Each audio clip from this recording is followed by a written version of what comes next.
สนับสนุนโดยยาแคปซูลขมิ้นชันอุ้ยอันบรรเทาการท้องอืดท้องเฟ้อ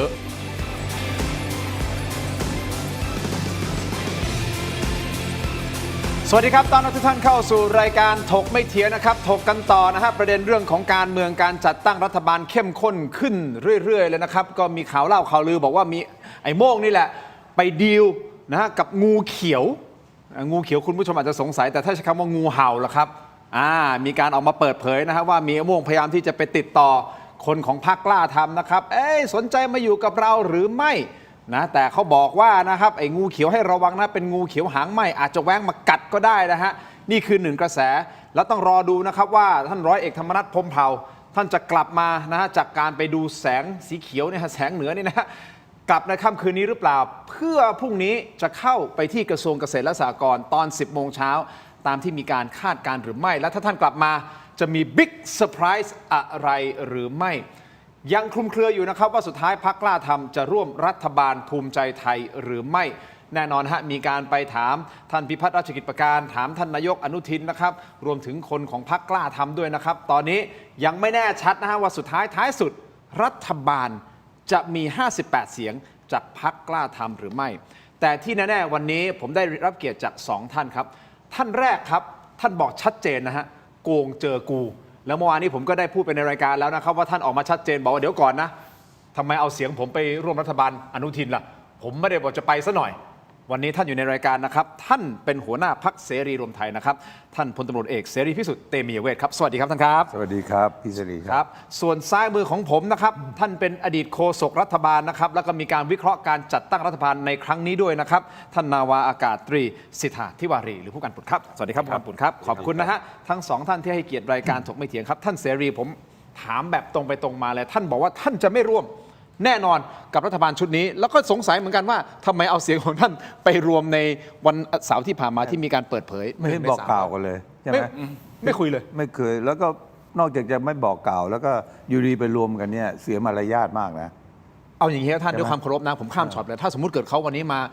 มาคุยกับท่านครับหนึ่งเสียงก็มีความหมายนะท่านเสรีครับมาร่วมกับเราเอาไหมครับไม่เอาเพราะ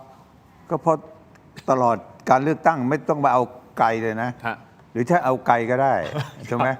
เอาใกล้ๆกันนี่ก็นะเอาใกล้ๆก็ได้มีข่าวเรื่องการโกงการทุจริตมากมายเลยนะไอ้เรื่องการซื้อเสียงเนี่ยก็เห็นก็มีเกือบทุกพรรคนะโดยเฉพาะพรรคใหญ่ๆใช่ไหมนะแต่ว่าไอ้เรื่องโกงมากกว่านั้นก็คือหลังจากการที่ยุบสภาไปใช่ไหมก็มีการย้ายข้าราชการเพื่อเตรียมการเลือกตั้งอะไรต่างๆมากมายเลยย้ายผู้ว่า50 กว่าจังหวัด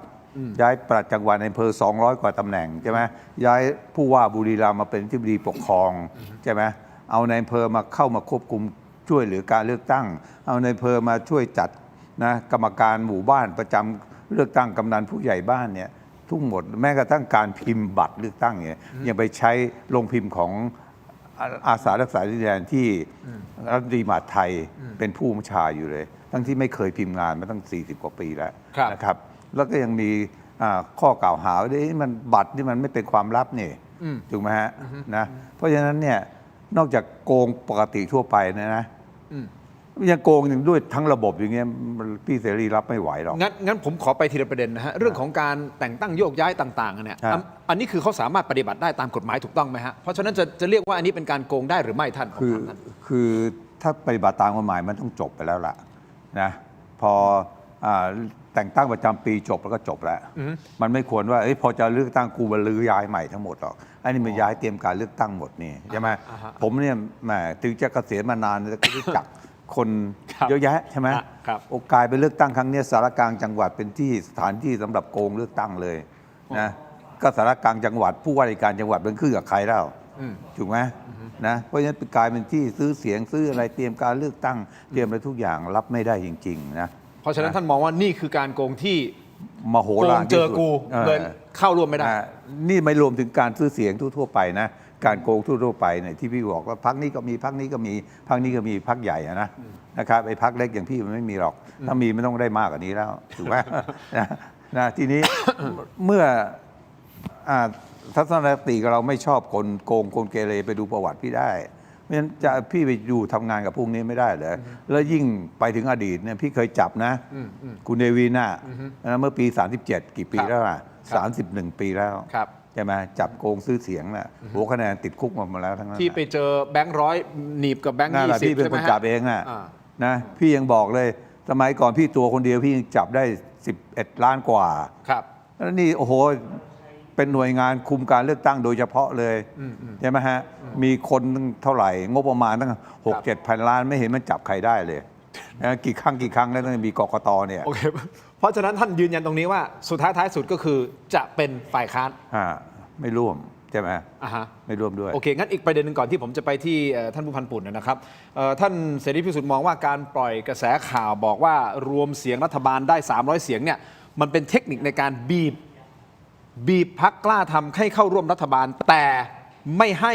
เก้าอี้สำคัญให้กับพรรคกล้าทำทำไมท่านถึงคิดแบบนี้ครับ ก็ก่อนการเลือกตั้งครั้งนี้นะก็ถ้าพูดตรงๆแล้วก็ตอนจะเลือกคุณที่เป็นนายกก็เอาคุณธรรมนัฐมาด้วยอะไรอย่างเงี้ย ครับ แล้วก็ยังตั้งคุณธรรมนัฐเลยเป็นรองนายกและรัฐมนตรีว่าการกระทรวงเกษตรถูกไหม ครับ อ้าวก็กล้าตั้งเขาอะทั้งที่ศาลรัฐธรรมนูญวินิจฉัยไว้อย่างนั้นอะแต่คุณก็กล้าตั้ง แล้วพอครั้งนี้มาเลือกตั้งเสร็จ ถ้าผลการเลือกตั้งไม่ออกคุณกล้าพูดอย่างนี้ไหมพอเลือกออกมาคุณได้193นะ 193 นะครับ ครับ ธรรมนัฐ ฮะ 58ถูกไหมเนี่ยพอคุณมารวมอย่างนี้เอาเพื่อไทยก็มาด้วยนะแล้วบอกว่า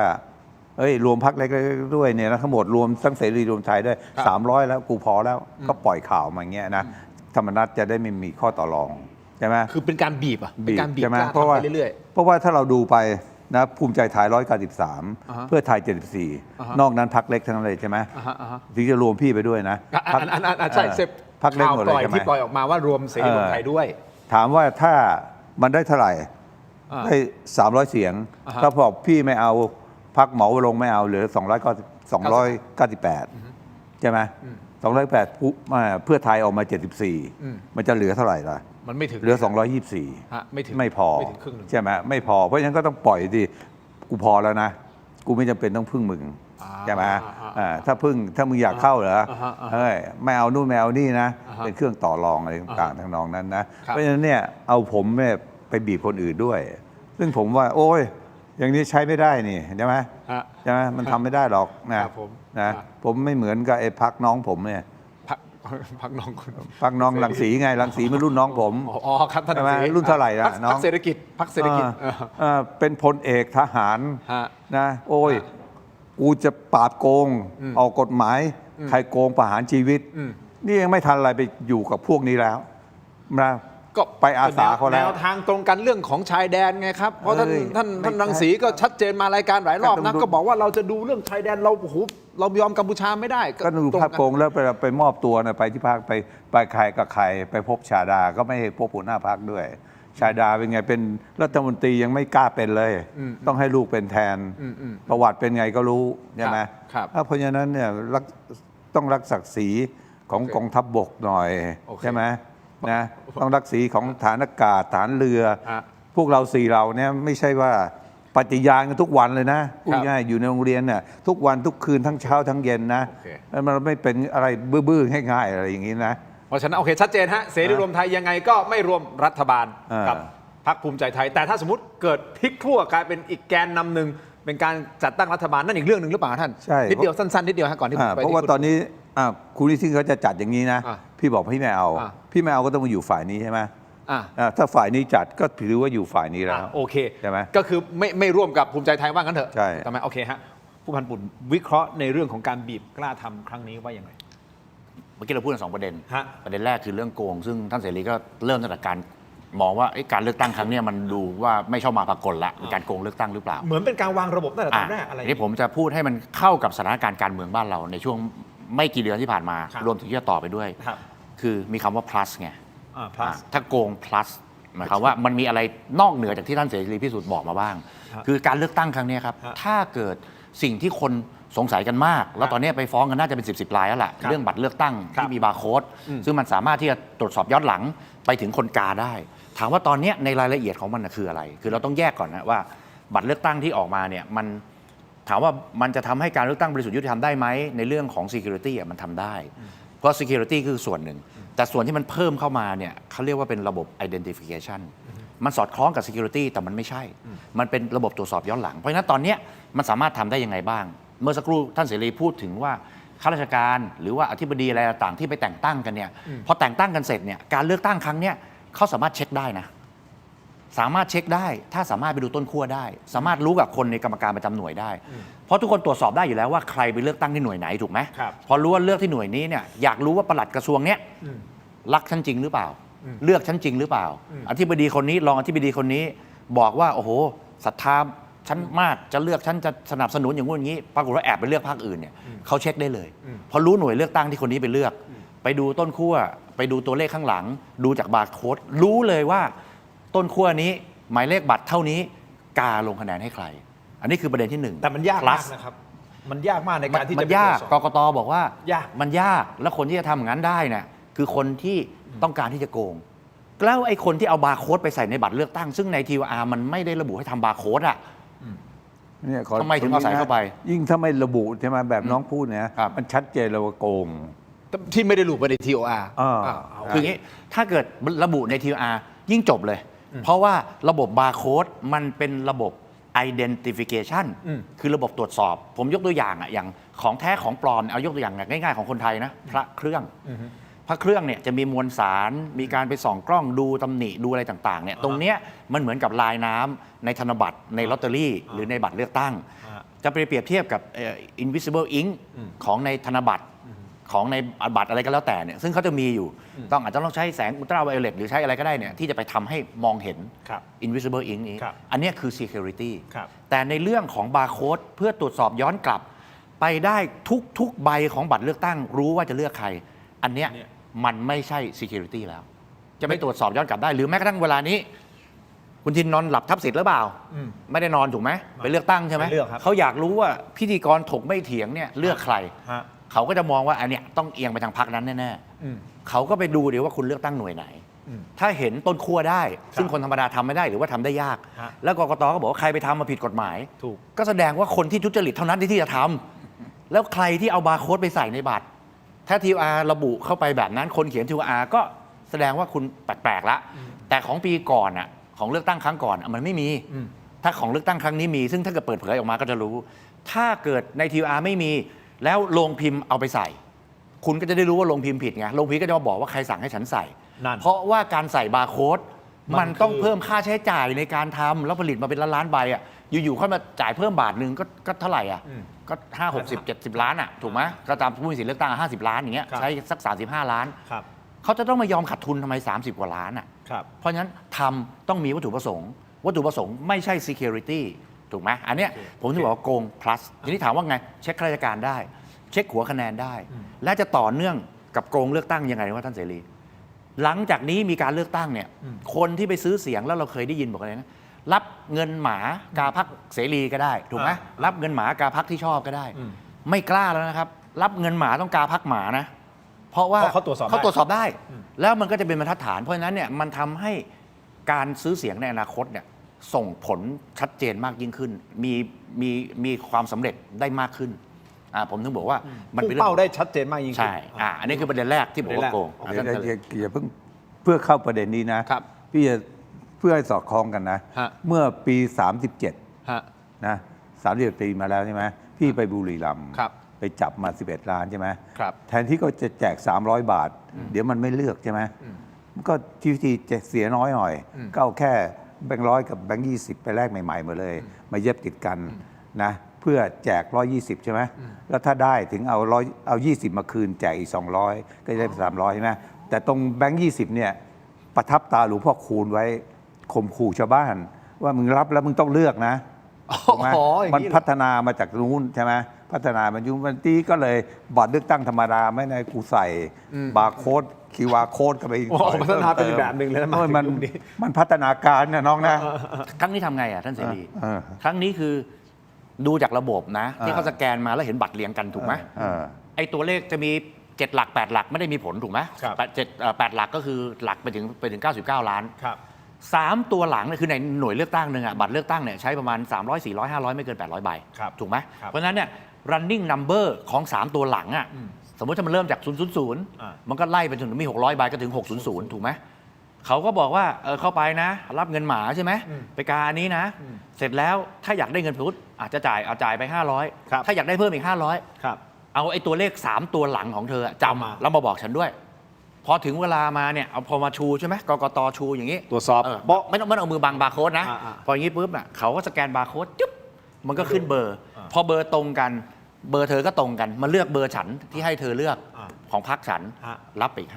500 เหมือนกันไหม มันเป็นอย่างนี้ได้ มันเป็นของยุคปัจจุบันไงที่สามารถทำได้ทีนี้ก็บอกว่า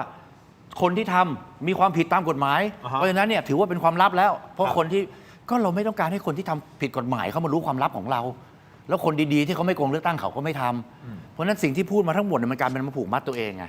อันนี้คือประเด็นโกง นี่ประเด็นโกงนะ ส่วนประเด็นพรรคกล้าทำคุณผู้ชมเดี๋ยวอย่างเงี้ยพี่ปุ่นเดี๋ยวผมจะต้องพักสักครู่นี้เดี๋ยวสั้นๆแล้วนะครับเดี๋ยวช่วงหน้ากลับมาฟังกันต่อนะมุมมองของคุณสิทธานะครับว่ามองอย่างไรเรื่องของการจัดตั้งรัฐบาลเรื่องของพรรคกล้าทำนะและยังมีประเด็นหนึ่งเขาบอกว่ามีไอ้โม่งไปดีลงูเขียวในระหว่างที่ท่านธรรมนัสไม่อยู่ประเทศไทยฉวยโอกาสไปย่องเงียบๆไปคุยกับคนพรรคกล้าทำไปดีลว่าตกลงจะมาร่วมกับเราหรือเปล่าเอาง่ายๆงูเขียวก็คืองูเห่านั่นแหละเป็นจริงแค่ไหนอย่างไรพักสักครู่ช่วงหน้ากลับมาติดตามครับ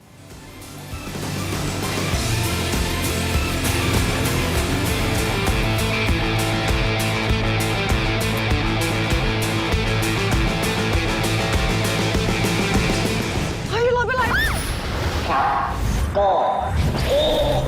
ยังมีอีกจ้า ฟิน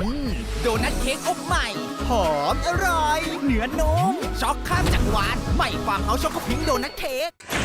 เฮ้ยรถเป็นไร สายน้ำผึ้งจากอำเภอฝางจังหวัดเชียงใหม่ คัดเกรดคุณภาพ สดจากสวนถึงมือ เปลือกบาง เนื้อแน่น หวานฉ่ำ วิตามินซีสูง สนใจสินค้าสั่งซื้อได้ที่ เว็บไซต์และแอปพลิเคชัน Thailand Postmart ตัวท็อปใกล้ๆส่งให้ถึงมือ ส้มสายน้ำผึ้ง เซียนขจัดคราบ ประสิทธิภาพพลังแชมป์ผ้าขาวสะอาด รีดง่าย ไร้กลิ่นอับ กลิ่นหอม ถนอมใยผ้า ไม่เปลืองแรงขยี้เริ่มต้นที่ 10 บาท หาซื้อได้ที่ CJ มอทุกสาขาแชมป์เซียนขจัดคราบ ประสิทธิภาพพลัง ดีขนาดนี้อย่ารอช้า สายเกม สายลงทุน สาย AI สายเทคต้องไม่พลาด ลดราคาพิเศษให้ทันที 2,000 บาท Brain Tech Tri Screen จอเสริมอัจฉริยะ เปลี่ยนโน้ตบุ๊กธรรมดาให้ทำงานพร้อมกันได้ถึง 4 จอ ดีไซน์พับเก็บง่าย พกพาสะดวก มี 2 รุ่นให้เลือก 17,900 บาทสำหรับรุ่น 14 นิ้ว และ 19,900 บาทสำหรับรุ่น 16 นิ้ว สั่งซื้อออนไลน์ได้แล้ววันนี้เพียงค้น Brain Tech Tri Screen หรือ Advice ทุกสาขาทั่วประเทศ Brain Tech Tri Screen where thinking meets technology ดีขนาดนี้สนับสนุนโดยยาท่าน้ำขาวหารคู่ 49 บาทฝาสีฟ้ามีตัวยาฟีนิลซาลิซิเลตไอเฮิร์บชูการ์ฟรีชุ่มคอมีสารสกัดสมุนไพร 4 ชนิด กลับมาพูดคุยกันต่อนะครับยังอยู่กับท่านเสรีพิสุทธิ์นะฮะแล้วก็ท่านสิทธานะฮะคุณผู้ชมครับคุณผู้ชมที่ชมรายการอยู่นะฮะโหวตกันเข้ามาหน่อยได้ไหมครับเราถามท่านแบบง่ายๆเลยนะครับคุณคิดว่าพรรคกล้าทำเนี่ยจะได้ร่วมรัฐบาลหรือไม่ได้ร่วมไม่ได้ร่วมไม่แน่ใจโหวตกันเข้ามาหน่อยนะครับอยากฟังความคิดเห็นคุณผู้ชมทุกท่านที่ติดตามข่าวสารนะครับและแน่นอนก็ต้องรอดูนะฮะว่าวันพรุ่งนี้ที่กระทรวงเกษตรและสหกรณ์นะครับว่าท่านธรรมนัสกลับมาจากฟินแลนด์และจะไปทำงานปฏิบัติหน้าที่ที่กระทรวงเกษตร 10 โมงเช้าอย่างที่มีการพูดคุยกันหรือไม่และท่านจะมีบิ๊กเซอร์ไพรส์อะไรให้กับประเทศไทยก็ต้องรอติดตามกันต่อไปนะครับแต่กลับมาที่ประเด็นที่เราพูดคุยกันอยู่นะฮะก่อนที่จะกลับไปที่ท่านเสรีพิสุทธิ์นะครับเอาให้จบตรงนี้ก่อนกับผู้พันปุ่นนะครับก็คือเรื่องของโกงพลาสซีที่มูลนิธิพี่ปุ่นพูดนะฮะก็เลยมีประเด็นที่ไปสอบถามท่านเลขากฤษฎีกาเวลารัฐบาลมีปัญหาเรื่องของข้อกฎหมายต่างๆนะท่านเสรีพิสุทธิ์นะฮะก็มักจะไปถามกฤษฎีกาว่าตกลงตรงนี้มันทำได้หรือไม่อย่างไรนะครับซึ่งท่านเลขากฤษฎีกานะครับท่านประกรณ์นินประพันธ์ก็พูดถึงการตีความการลงคะแนนเลือกตั้งว่าลับหรือไม่ลับนะฮะโดยมีการกล่าวถึงนิยามคำว่าลับในภาษาราชการด้วยนะครับไปฟังเสียงบางช่วงบางตอนที่ท่านตอบผู้สื่อข่าวครับอาจารย์ครับแล้วหลักในราชการนะครับเรื่องลับเนี่ยมันมีขีดขนาดไหนครับอาจารย์มันต้องรับเฉพาะคนรู้หรือเปล่าครับอาจารย์ในราชการเราใช่ไหมในหลักถ้าเป็นราชการก็จะมีระเบียบว่าด้วยการรักษาความลับของทางราชการนะครับความลับของทางราชการก็จะมีลับมากแล้วก็ลับที่สุดนะครับแต่ถามว่ามีคนรู้ได้ไหมมันก็มีคนรู้ได้ระหว่างผู้รับกับผู้ส่ง แต่ว่าระหว่างทางมันจะไปไหนไม่ได้ ครับ ถ้ารับก็ secret ถ้ารับมากก็ confidential ถ้ารับที่สุดก็ top secret อาจารย์ ก็เป็นประมาณนั้น ไปรับรู้ในภายหลังเนี่ยมีข้อรับมันจะเป็นโมฆะไปหมดเลย ก็พวกคุณก็ทำกับผมบ่อยๆนี่ เห็นเอาเอกสารลับของทางราชการไปลงสื่อกันบ่อย อาจารย์มองมุม ๆอันนั้นใครผิด ผมไปแล้วพอนะครับปิดแล้วครับปิดแล้วพอนะครับพอนะครับ อาจารย์แล้วถ้าเกิดเป็น อันนั้นเรื่องของกกตแล้วก็เรื่องถึงศาลแล้วก็ให้เขาไปว่ากันตามกระบวนการเนาะ อาจารย์ครับอย่างเช่นเรากาบัตรเนี่ยมันถือว่ารับแล้วภายหลังมีคนเป็นพยายามตรวจสอบเนี่ยมันถือว่ามันยังเป็นรับอยู่หรือเปล่าครับในภายหลังนะครับ ใครเป็นคนทำผิดนะคนกาหรือไอ้คนไปแซะข้อมูลเขาว่า ไอ้ประโยคสุดท้ายคุณผู้ชมนะฮะท่านเสรีพิสุทธิ์กับท่านสิทธาครับแล้วใครทำผิดล่ะ คนกาหรือคนไปแซะข้อมูลผมเข้าใจคำว่าแซะข้อมูลหมายความว่าไปพยายามที่จะไปถอดรหัสข้อมูลเนี่ยใครทำผิด แล้วพยายามที่จะฟังแล้วตีความนะรับหรือไม่รับอย่างที่ท่านประกรณ์พูดมันตีความยากนะท่านบุญพูดอย่างนี้เอาสั้นๆเดี๋ยวก่อนที่จะให้ฟังความคิดเห็นท่านเสรีพิสุทธิ์ด้วย อธิบายโดยใช้ลอจิกหรืออย่างประเทศที่เขาพัฒนาแล้วเนี่ยอธิบายเรื่องนี้กฎเกณฑ์ของมันแยกเป็น 3 ส่วนกันนั่นเองหนึ่งเรื่อง security 2 เรื่องโดยตรงก็คือมีคนอื่นมากาแทนไม่ได้ นอกจากคนพิการก็เป็นข้อยกเว้นถูกไหม3ก็คือเรื่องลับถูกไหมตอนนี้เขาเอาทั้ง 3 เรื่องนี้มาปนกัน แล้วก็พูดว่าไอ้เรื่องลับเนี่ยมันหย่อนยานได้ เพราะว่า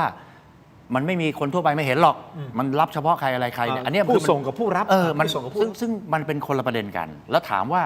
สิ่งที่ระบุไว้ว่าลับเนี่ยคือระบุจากกฎหมายสูงสุดของประเทศของรัฐธรรมนูญ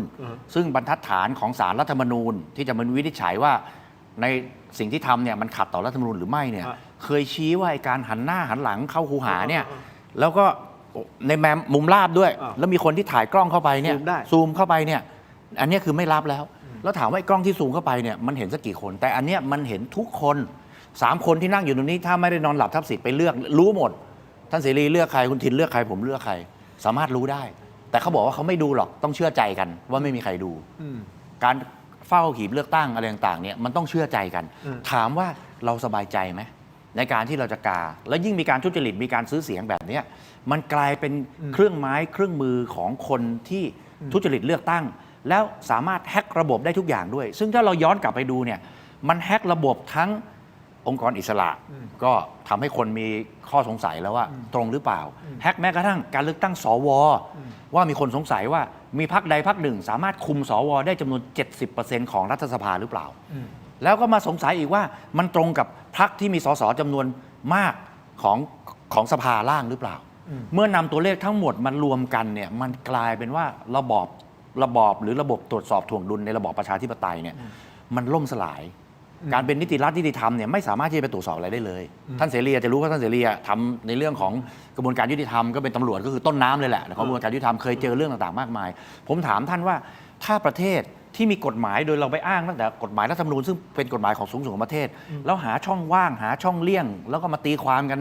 แบบที่เราได้ยินเนี้ยประเทศมันจะอยู่ได้ไหมนิติรัฐนิติธรรมหรือธรรมาภิบาลของประเทศที่จะเกิดขึ้นเนี่ยมันจะมีได้ไหมตอนนี้ท่านประกรณ์ผมก็ไม่รู้จะตีความจากสิ่งที่ท่านพูดยังไงนะท่านเสรีท่านเลขากฤษฎีกาครับคือที่เลขากฤษฎีกาพูดในเรื่องความลับมากลับน้อย เอกสารราชการนะมันยังมีลับเฉพาะอีกนะรับเฉพาะอีกมีหลายลับจังเลยรับเฉพาะตัวบุคคลนะจริงๆยังไม่เป็นความลับเลยนะครับเป็นไอ้พวกลับว่ากันจริงๆแล้วมันก็เปิดเผยหมดนะแม้กระทั่งศาลเรียกก็ต้องส่งหมดเลยที่ในเรื่องของการเลือกตั้งเนี่ยตามกฎหมายต้องเลือกตั้งให้เป็นไปโดยสุจริตและเที่ยงธรรมใช่ไหมเมื่ออย่างนี้กกตก็ต้องยึดว่าการเลือกตั้งครั้งนี้มันสุจริตและเที่ยงธรรมไหมงั้นถ้ามีคนร้องนะมันต้องกล้าเปิดเผยใช่ไหมจะไปงานผมจะไปงานศพเนี่ยผมจะช่วยก็10,000เนี่ยผมก็นับเงิน10,000นะไม่ใช่ผมนับทีเดียวบางทีต้องนับ2 ครั้งมันจะได้ไม่ขาดไม่เกินเดี๋ยวก็ไป8,000 9,000มันเพราะมันหลุดมันขาดมันก็ไม่ดีใช่ไหมก็นับ10,000หรือ20,000ก็ต้องนับให้ตรงมีทวนแล้วการเลือกตั้งอย่างเงี้ยเยอะแยะทั้งประเทศเนี่ยมันไม่มีความผิดพลาดเลยมันมีความผิดพลาดแน่นอนแล้วเมื่อคนเรียกร้องนะครับให้นับคะแนนใหม่ ให้จัดการเรื่องตั้งใหม่กกตต้องใจเที่ยงธรรมต้องกล้า ถ้าเขาเรียกร้องนะ ถ้าเขาไม่เรียกร้องโอเค ถ้าเขาเรียกร้องต้องยอมนับใหม่หมดเลยนะไม่ใช่อย่างชลบุรีเขต 1เนี่ยนะเขาเรียกร้องบอกให้นับคะแนนใหม่กูก็ประชุมแล้วกูไม่นับมันอะไรเราคุณสุจริตหรือไม่สุจริตถ้าคุณสุจริตนะคุณก็เปิดให้เขานับใช่ไหม มันไม่เข้าเงื่อนไขที่จะต้องนับใหม่ในที่กกตพูดถูกต้องไหมให้ไปตรวจสอบหลักฐานต่างๆแล้วมันไม่มีเงื่อนไขมีหลักฐาน ทำไมไม่ยึดสุจริตและเที่ยงธรรมล่ะต้องยึดตรงนั้นดีเป็นหลัก ถ้าคุณยึดตรงนั้นเป็นหลักคุณไม่เห็นแคร์เลยนะก็นับใหม่ก็ได้ใช่ไหมเพราะฉะนั้นไอ้เรื่องต่างๆเหล่านี้นะที่มีปัญหาอย่างเงี้ยโอ้โหมันโกงกันเยอะแยะเหลือเกินทำไมคุณจะต้องยืนว่าไอ้นี่ถูกไอ้นี่ถูกไอ้นี่ถูกคุณมันไม่แฟร์ตรงกลางเพื่อให้มันสุจริตและเที่ยงธรรมล่ะ ตามคำขวัญของเขาสุจริตเที่ยงธรรมคุณต้องตอบคำถามนี่เนี่ยถ้าว่าแต่ก่อนคุณพิมพ์เลือกบัตรเลือกตั้งคุณพิมพ์ที่ไหนแล้วทำไมยุคอนุทินเนี่ยคุณต้องมาพิมพ์ที่ของกรมการรักษาดินของไอ้รักษาดินแดนของกระทรวงมหาดไทยนะสัญญาการพิมพ์เนี่ยเป็นยังไงคุณต้องมาเปิดเผยสิใช่ไหมฮะเพื่อแสดงความบริสุทธิ์ใจไปผมเนี่ยไม่ได้มีเลยนะให้ทำ QR code ใช่ไหมบาร์โค้ดอะไรต่างๆแต่ลงพิมพ์ไปท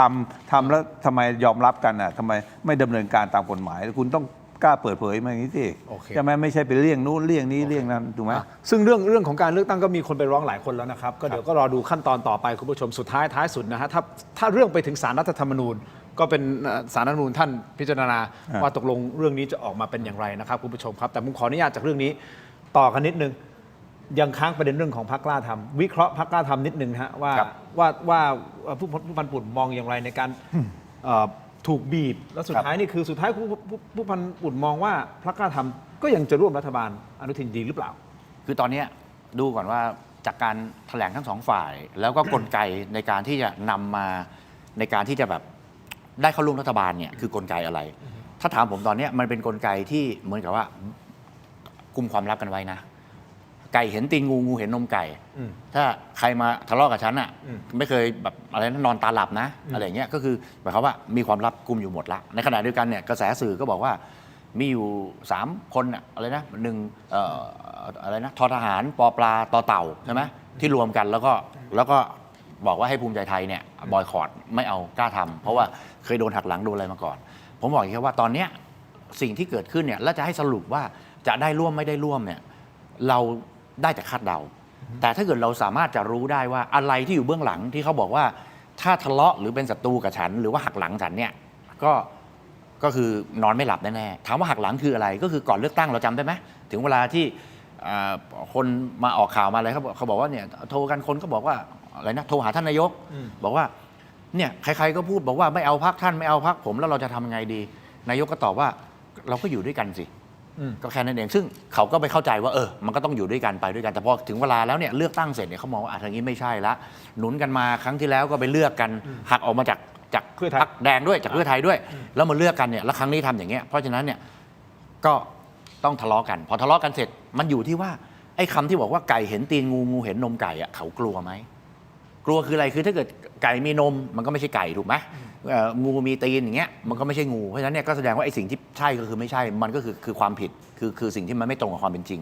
เมื่อเป็นอย่างนี้แล้วเนี่ยเขากลัวไหมล่ะแต่ถ้าเขาบอกว่าเฮ้ยฉันไม่กลัวถามไม่กลัวเพราะอะไรเพราะคนที่จะวินิจฉัยว่าไอ้นี่คือไก่หรือคืองูอ่ะมันคือพวกฉันอะเมื่อสมมติการเลือกตั้งทุกคนเห็นว่ามันผิดหมดทุกคนเห็นว่ามันไม่ใช่แต่คนวินิจฉัยเกิดเขาบอกว่ามันถูกอ่ะ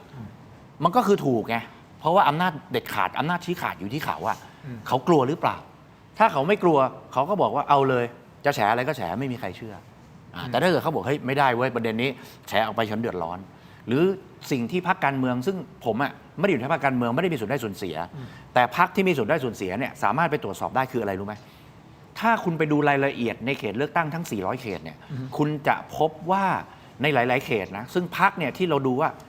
ถ้าไม่มีการตกลงหรือสมยอมกันคนที่ชนะน่าจะเป็นพรรคส้มหลายเขตมาก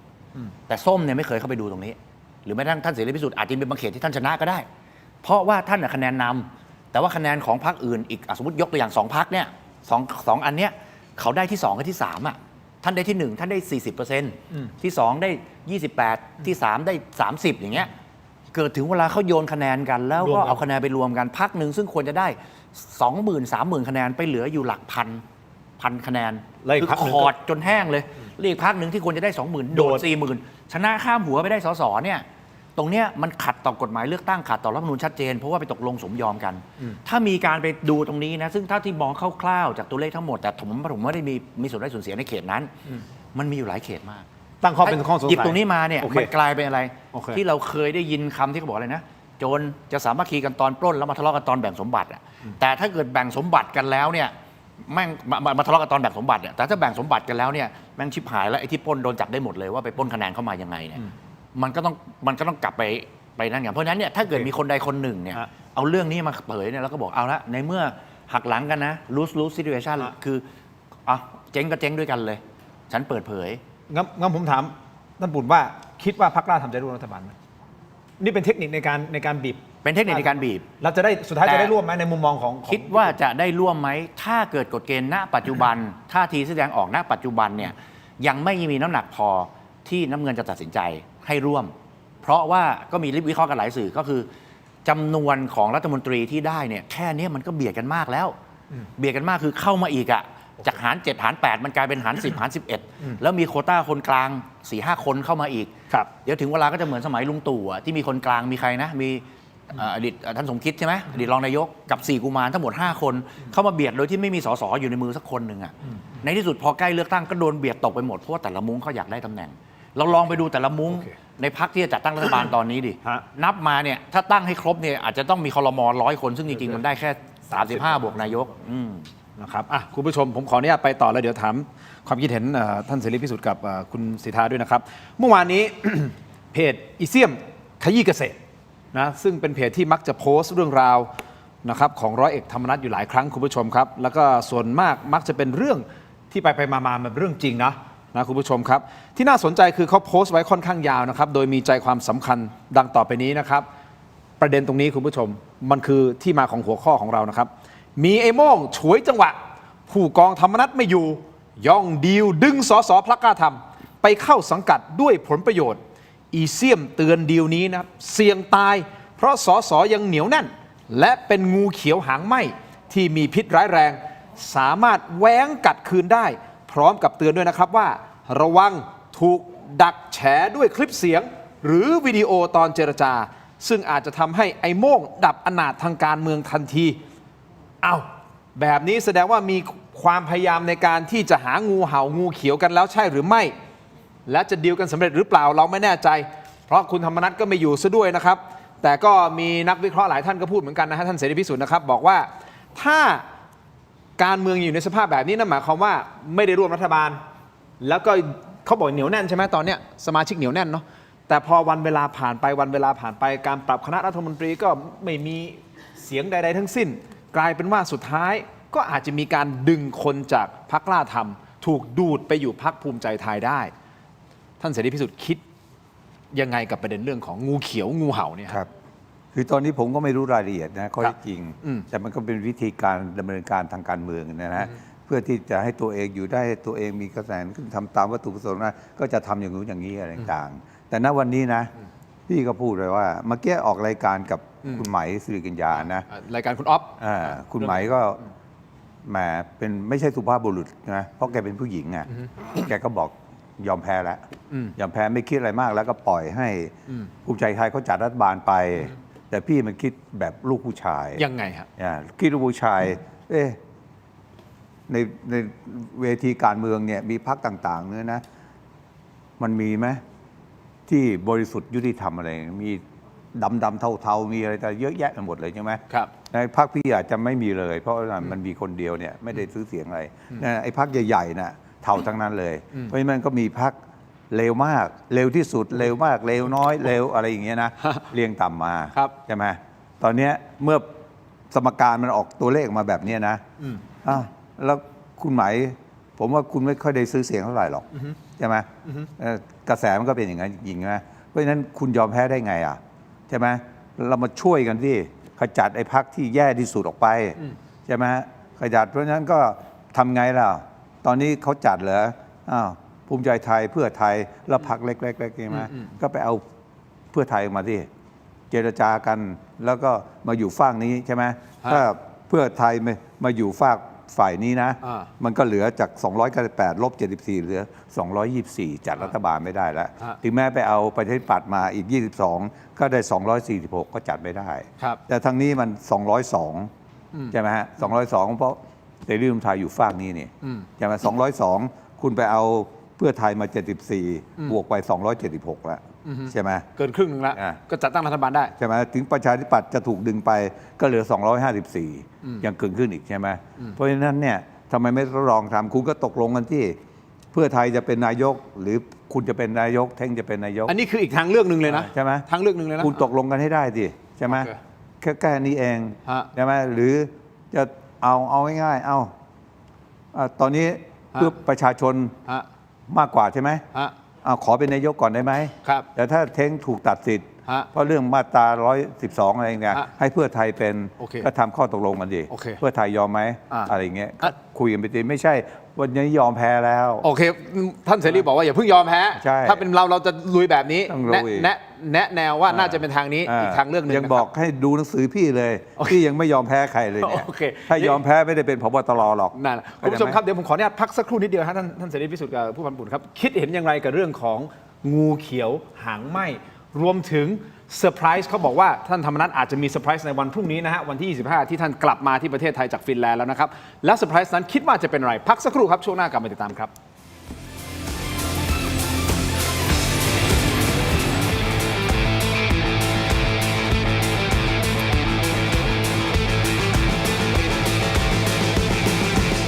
เฮ้ยรถเป็นไร ยังมีอีกจ้า ฟิน โดนัทเค้กอบใหม่ หอมอร่อย เนื้อนุ่มช็อกข้ามจากหวาน ใหม่ฟาร์มเฮาส์ช็อกโกพิงค์โดนัทเค้ก ฝันดีเป็นกระต่ายน้อยที่รักการร้องเพลงเป็นชีวิตจิตใจ น้องฝันดีซ้อมร้องซ้อมเต้นทุกวันอย่างไม่เคยเหน็ดเหนื่อย แต่แล้ว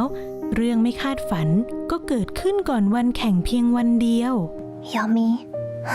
ในขณะที่ความหวังกำลังจะหมดไป น้องฝันดีก็มองเห็นบางสิ่ง พี่คิดดี เราร้องเพลงไม่ได้ แต่เรายังเต้นได้นี่นา และลำดับต่อไป ขอเชิญพบกับน้องฝันดีครับ น้องฝันดีจะทำอะไรน่ะ เธอไม่ได้มาร้องเพลงหรอกหรอ ว้าว ถึงจะร้องเพลงไม่ได้ แต่น้องฝันดีก็เปลี่ยนวิกฤตให้เป็นการแสดงที่ยอดเยี่ยม พร้อมกับเพื่อนๆของเธอ ด้วยความคิดสร้างสรรค์อันน่าทึ่งทำให้น้องฝันดีได้รับรางวัลไปครอง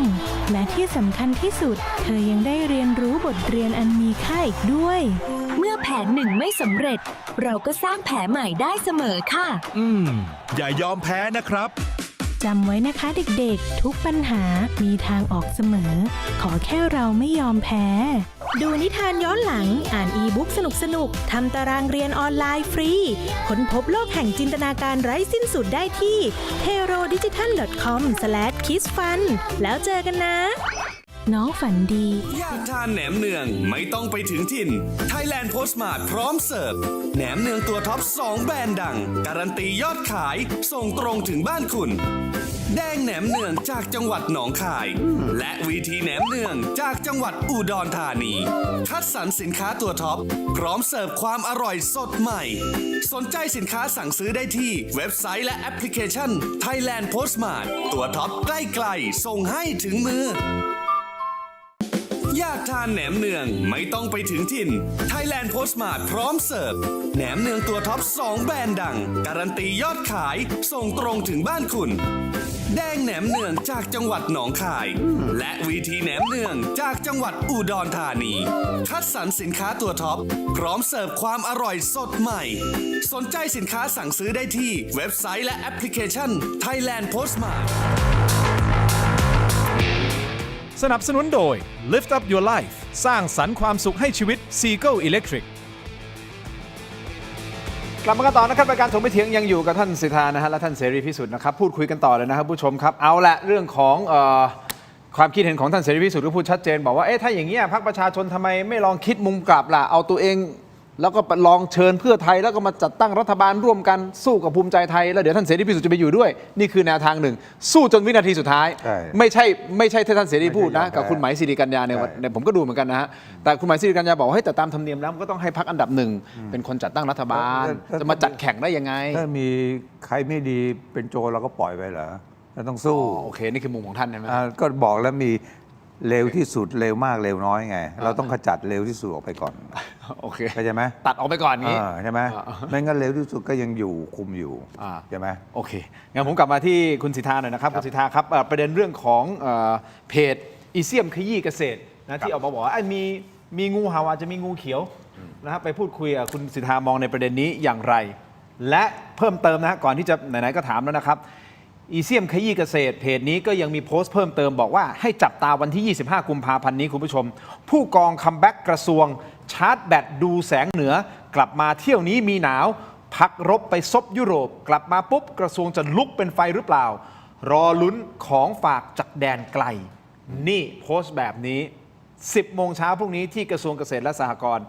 คิดว่าจะมีบิ๊กเซอร์ไพรส์อะไรหรือเปล่า คือเอา 2 ประเด็น สมมติประเด็นเนี่ยผม งู ม เห่า อง งูเห่า เพจนี้ผมไม่เคยดู อ่ะ แล้วก็ถามว่าเป็นสื่อเป็นอะไรเนี่ยเราไม่มีความมั่นใจว่าแบบ ครับ เขาเป็นกลางแล้วก็วิเคราะห์อย่างตรงไปตรงมาหรือเปล่า ครับ เพราะฉะนั้นเรามันคือไม่ได้ว่ากันนะ แต่ว่าเราไม่รู้จักไง อ่ะ ว่าตั้งขึ้นมาอย่างไงเพราะฉะนั้นเนี่ย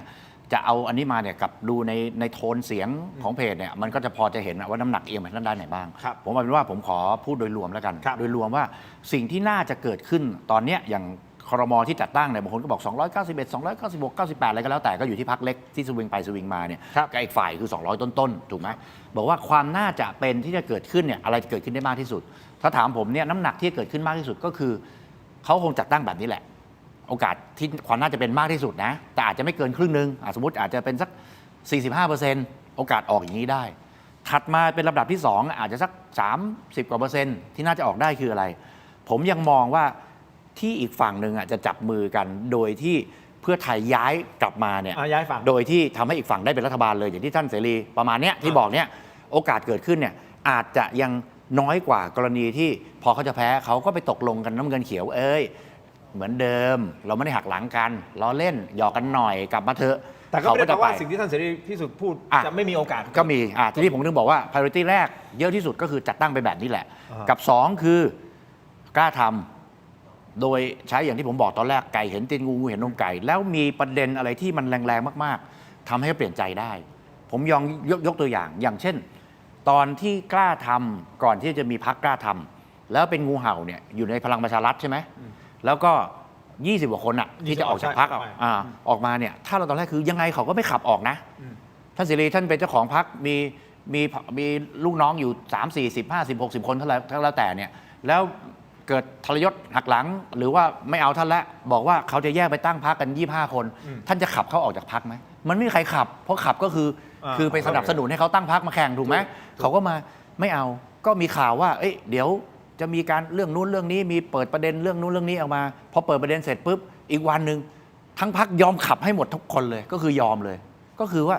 ยอมกับไอ้กรณีที่ขู่นี่ไงพอดูเฮ้ยมันมี impact จริงเว้ยมันน่ากลัวเว้ยไม่ได้เว้ยก็ต้องยอมถ้าเป็นกรณีนี้จะเป็นออปชันที่ 2 ที่ผมบอกลองลงมาก็คือพรรคกล้าทำได้ร่วมรัฐบาล แต่ความเสียหายของเขาก็มองว่าโควต้ารัฐมนตรีก็ต้องมาแบ่งให้กล้าทำฉันก็ได้น้อยลงอันนี้ก็คือมันเสถียรภาพมากเกินไปการหารกันก็จะปีตัวหารเยอะใช่ไหมอันนี้คือออปชันที่ 2 ออปชันที่ 3 ที่ท่านเสรีพิสุทธิ์บอกถ้าถามผมเนี่ยมันเหมือนกับการเลือกตั้งครั้งที่แล้วแต่เราต้องเข้าใจภาพของการเมืองก่อนคือครั้งที่แล้วเนี่ยแดงกับน้ำเงินร่วมกันใช่ไหมก็เหมือนน้ำเงินกับเขียวร่วมกันนี่แหละแดงเป็นลีดน้ำเงินรองลงมาใช่ไหมตอนนั้นน่ะส้มได้ที่ 1ด้วยซ้ำแต่ว่าไม่ได้จัดตั้งรัฐบาลทั้งฝั่งนี้ได้เนี่ยแล้วก็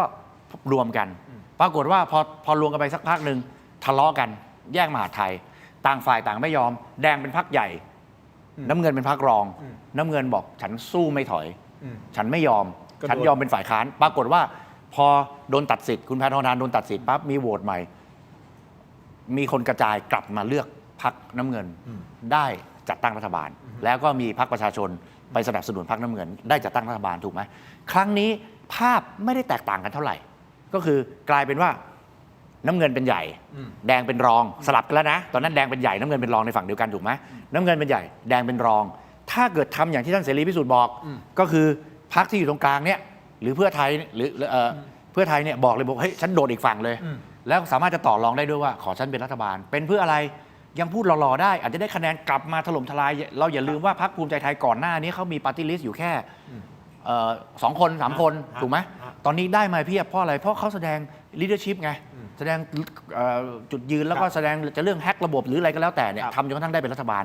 ในครั้งนี้เนี่ยถ้าเพื่อไทยทำอย่างที่ท่านเสรีพิสุทธิ์บอกเนี่ยคนยังมองว่าเฮ้ยเพื่อไทยสู้เว้ยเอาเว้ยไปถึงไปจัดตั้งเว้ยไปสู้จะแล้วก็ไปตกลงกันว่าแสดงว่ามีโอกาสเป็น จะมี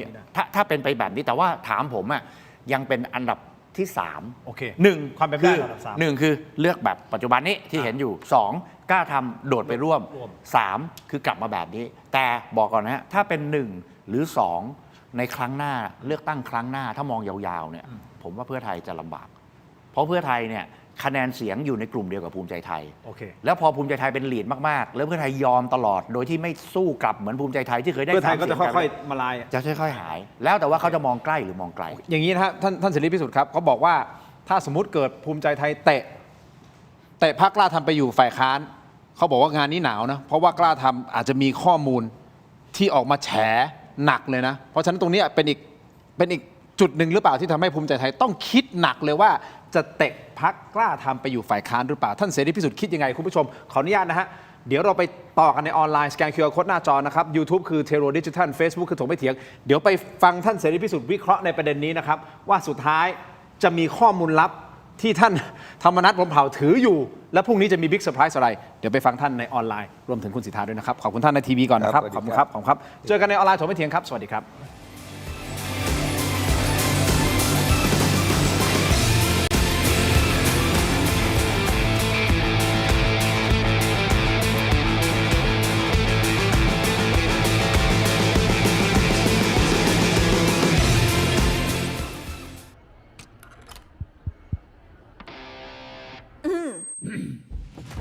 ไมบาซิน OTC รสส้มและรสมะนาว ยาอมบรรเทาอาการเจ็บคอ ช่วยระงับเชื้อในปากและลำคอ จากเกรเตอร์ฟาร์มาโปรดอ่านคำเตือนในฉลากก่อนใช้ยา อยากมีบ้านนึกถึงแอปบ้านบายแจม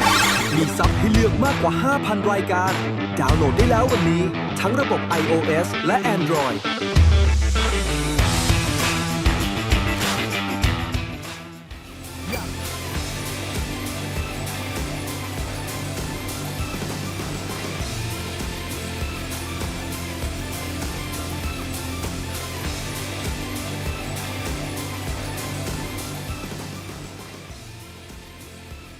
มันมีให้เห็นแล้วว่าเขาไม่กลัว ถ้าเพื่อไทยยอมอีกนะก็หงอยเลยหมดเลย เพื่อไทยให้พี่ถอยเหรอฮะไม่ใช่ท่านนี่พร็อพหรือดมได้ของดี มีค่าดมไหม ไม่มีดมได้ลองดูฮะอวยอันของดีครับอวยอันโอสถงั้นห้ามถ่ายนะตอนดมถ้ามีค่าดม200อ่ะค่าดม200ผมให้พี่เลย400ดม2ทีมังกรทองได้ยินนะฮะคุณผู้ชมฮะตอนนี้เดี๋ยวให้ทางทีมงานได้จัด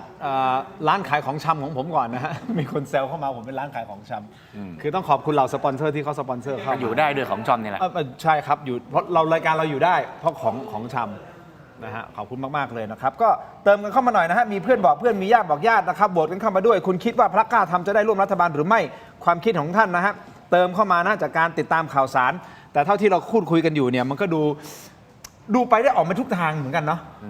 มันเดาใจยากเหลือเกินแล้วท่านธรรมนัสพรุ่งนี้จะกลับมาแล้วก็จะไปที่กระทรวงเกษตรแล้วเขาบอกว่ามีบิ๊กเซอร์ไพรส์ด้วยผมก็ไม่รู้บิ๊กเซอร์ไพรส์คืออะไรเดี๋ยวจะมาวิเคราะห์กันในรายการต่อนะครับแต่ที่แน่ๆคุณผู้ชมหลายท่านคงถามผมชอบกินกาแฟใช่ฮะผมชอบกินกาแฟพี่ปุ่นกินกาแฟเปล่าอะไรนะกินกาแฟเปล่าก็ทางรายการเขาให้เฉพาะพิธีกรผมมีน้ำเปล่าชนแก้วไม่มีกินอ้าวทีมันทำไมไม่จัดกาแฟให้อ่ะคนนั้นใช่ไหมฮะ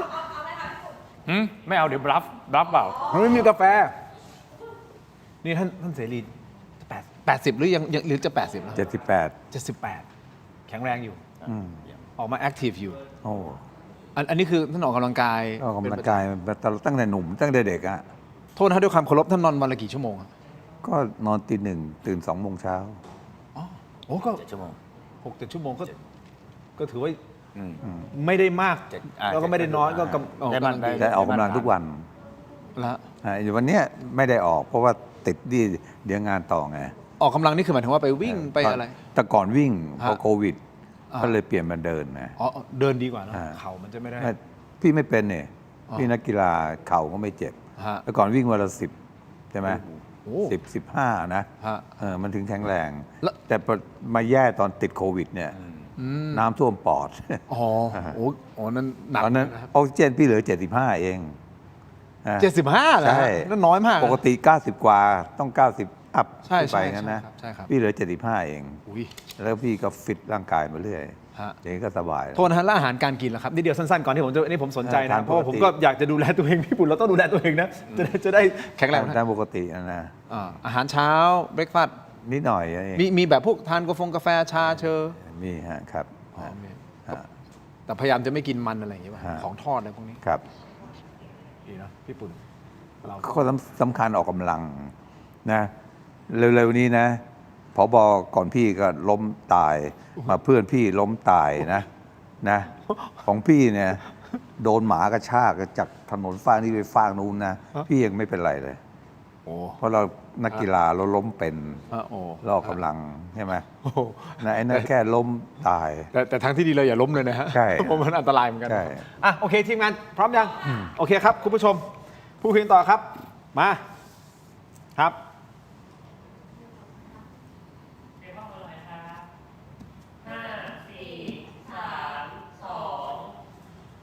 กลับมากันต่อนะครับคุณผู้ชมครับถกไม่เทียนในช่วงของออนไลน์คุณผู้ชมที่ชมรายการอยู่นะฮะช่วยกันโหวตหน่อยนะครับเราถามท่านว่าคุณคิดว่าพรรคกล้าทำจะได้ร่วมรัฐบาลหรือไม่นะครับ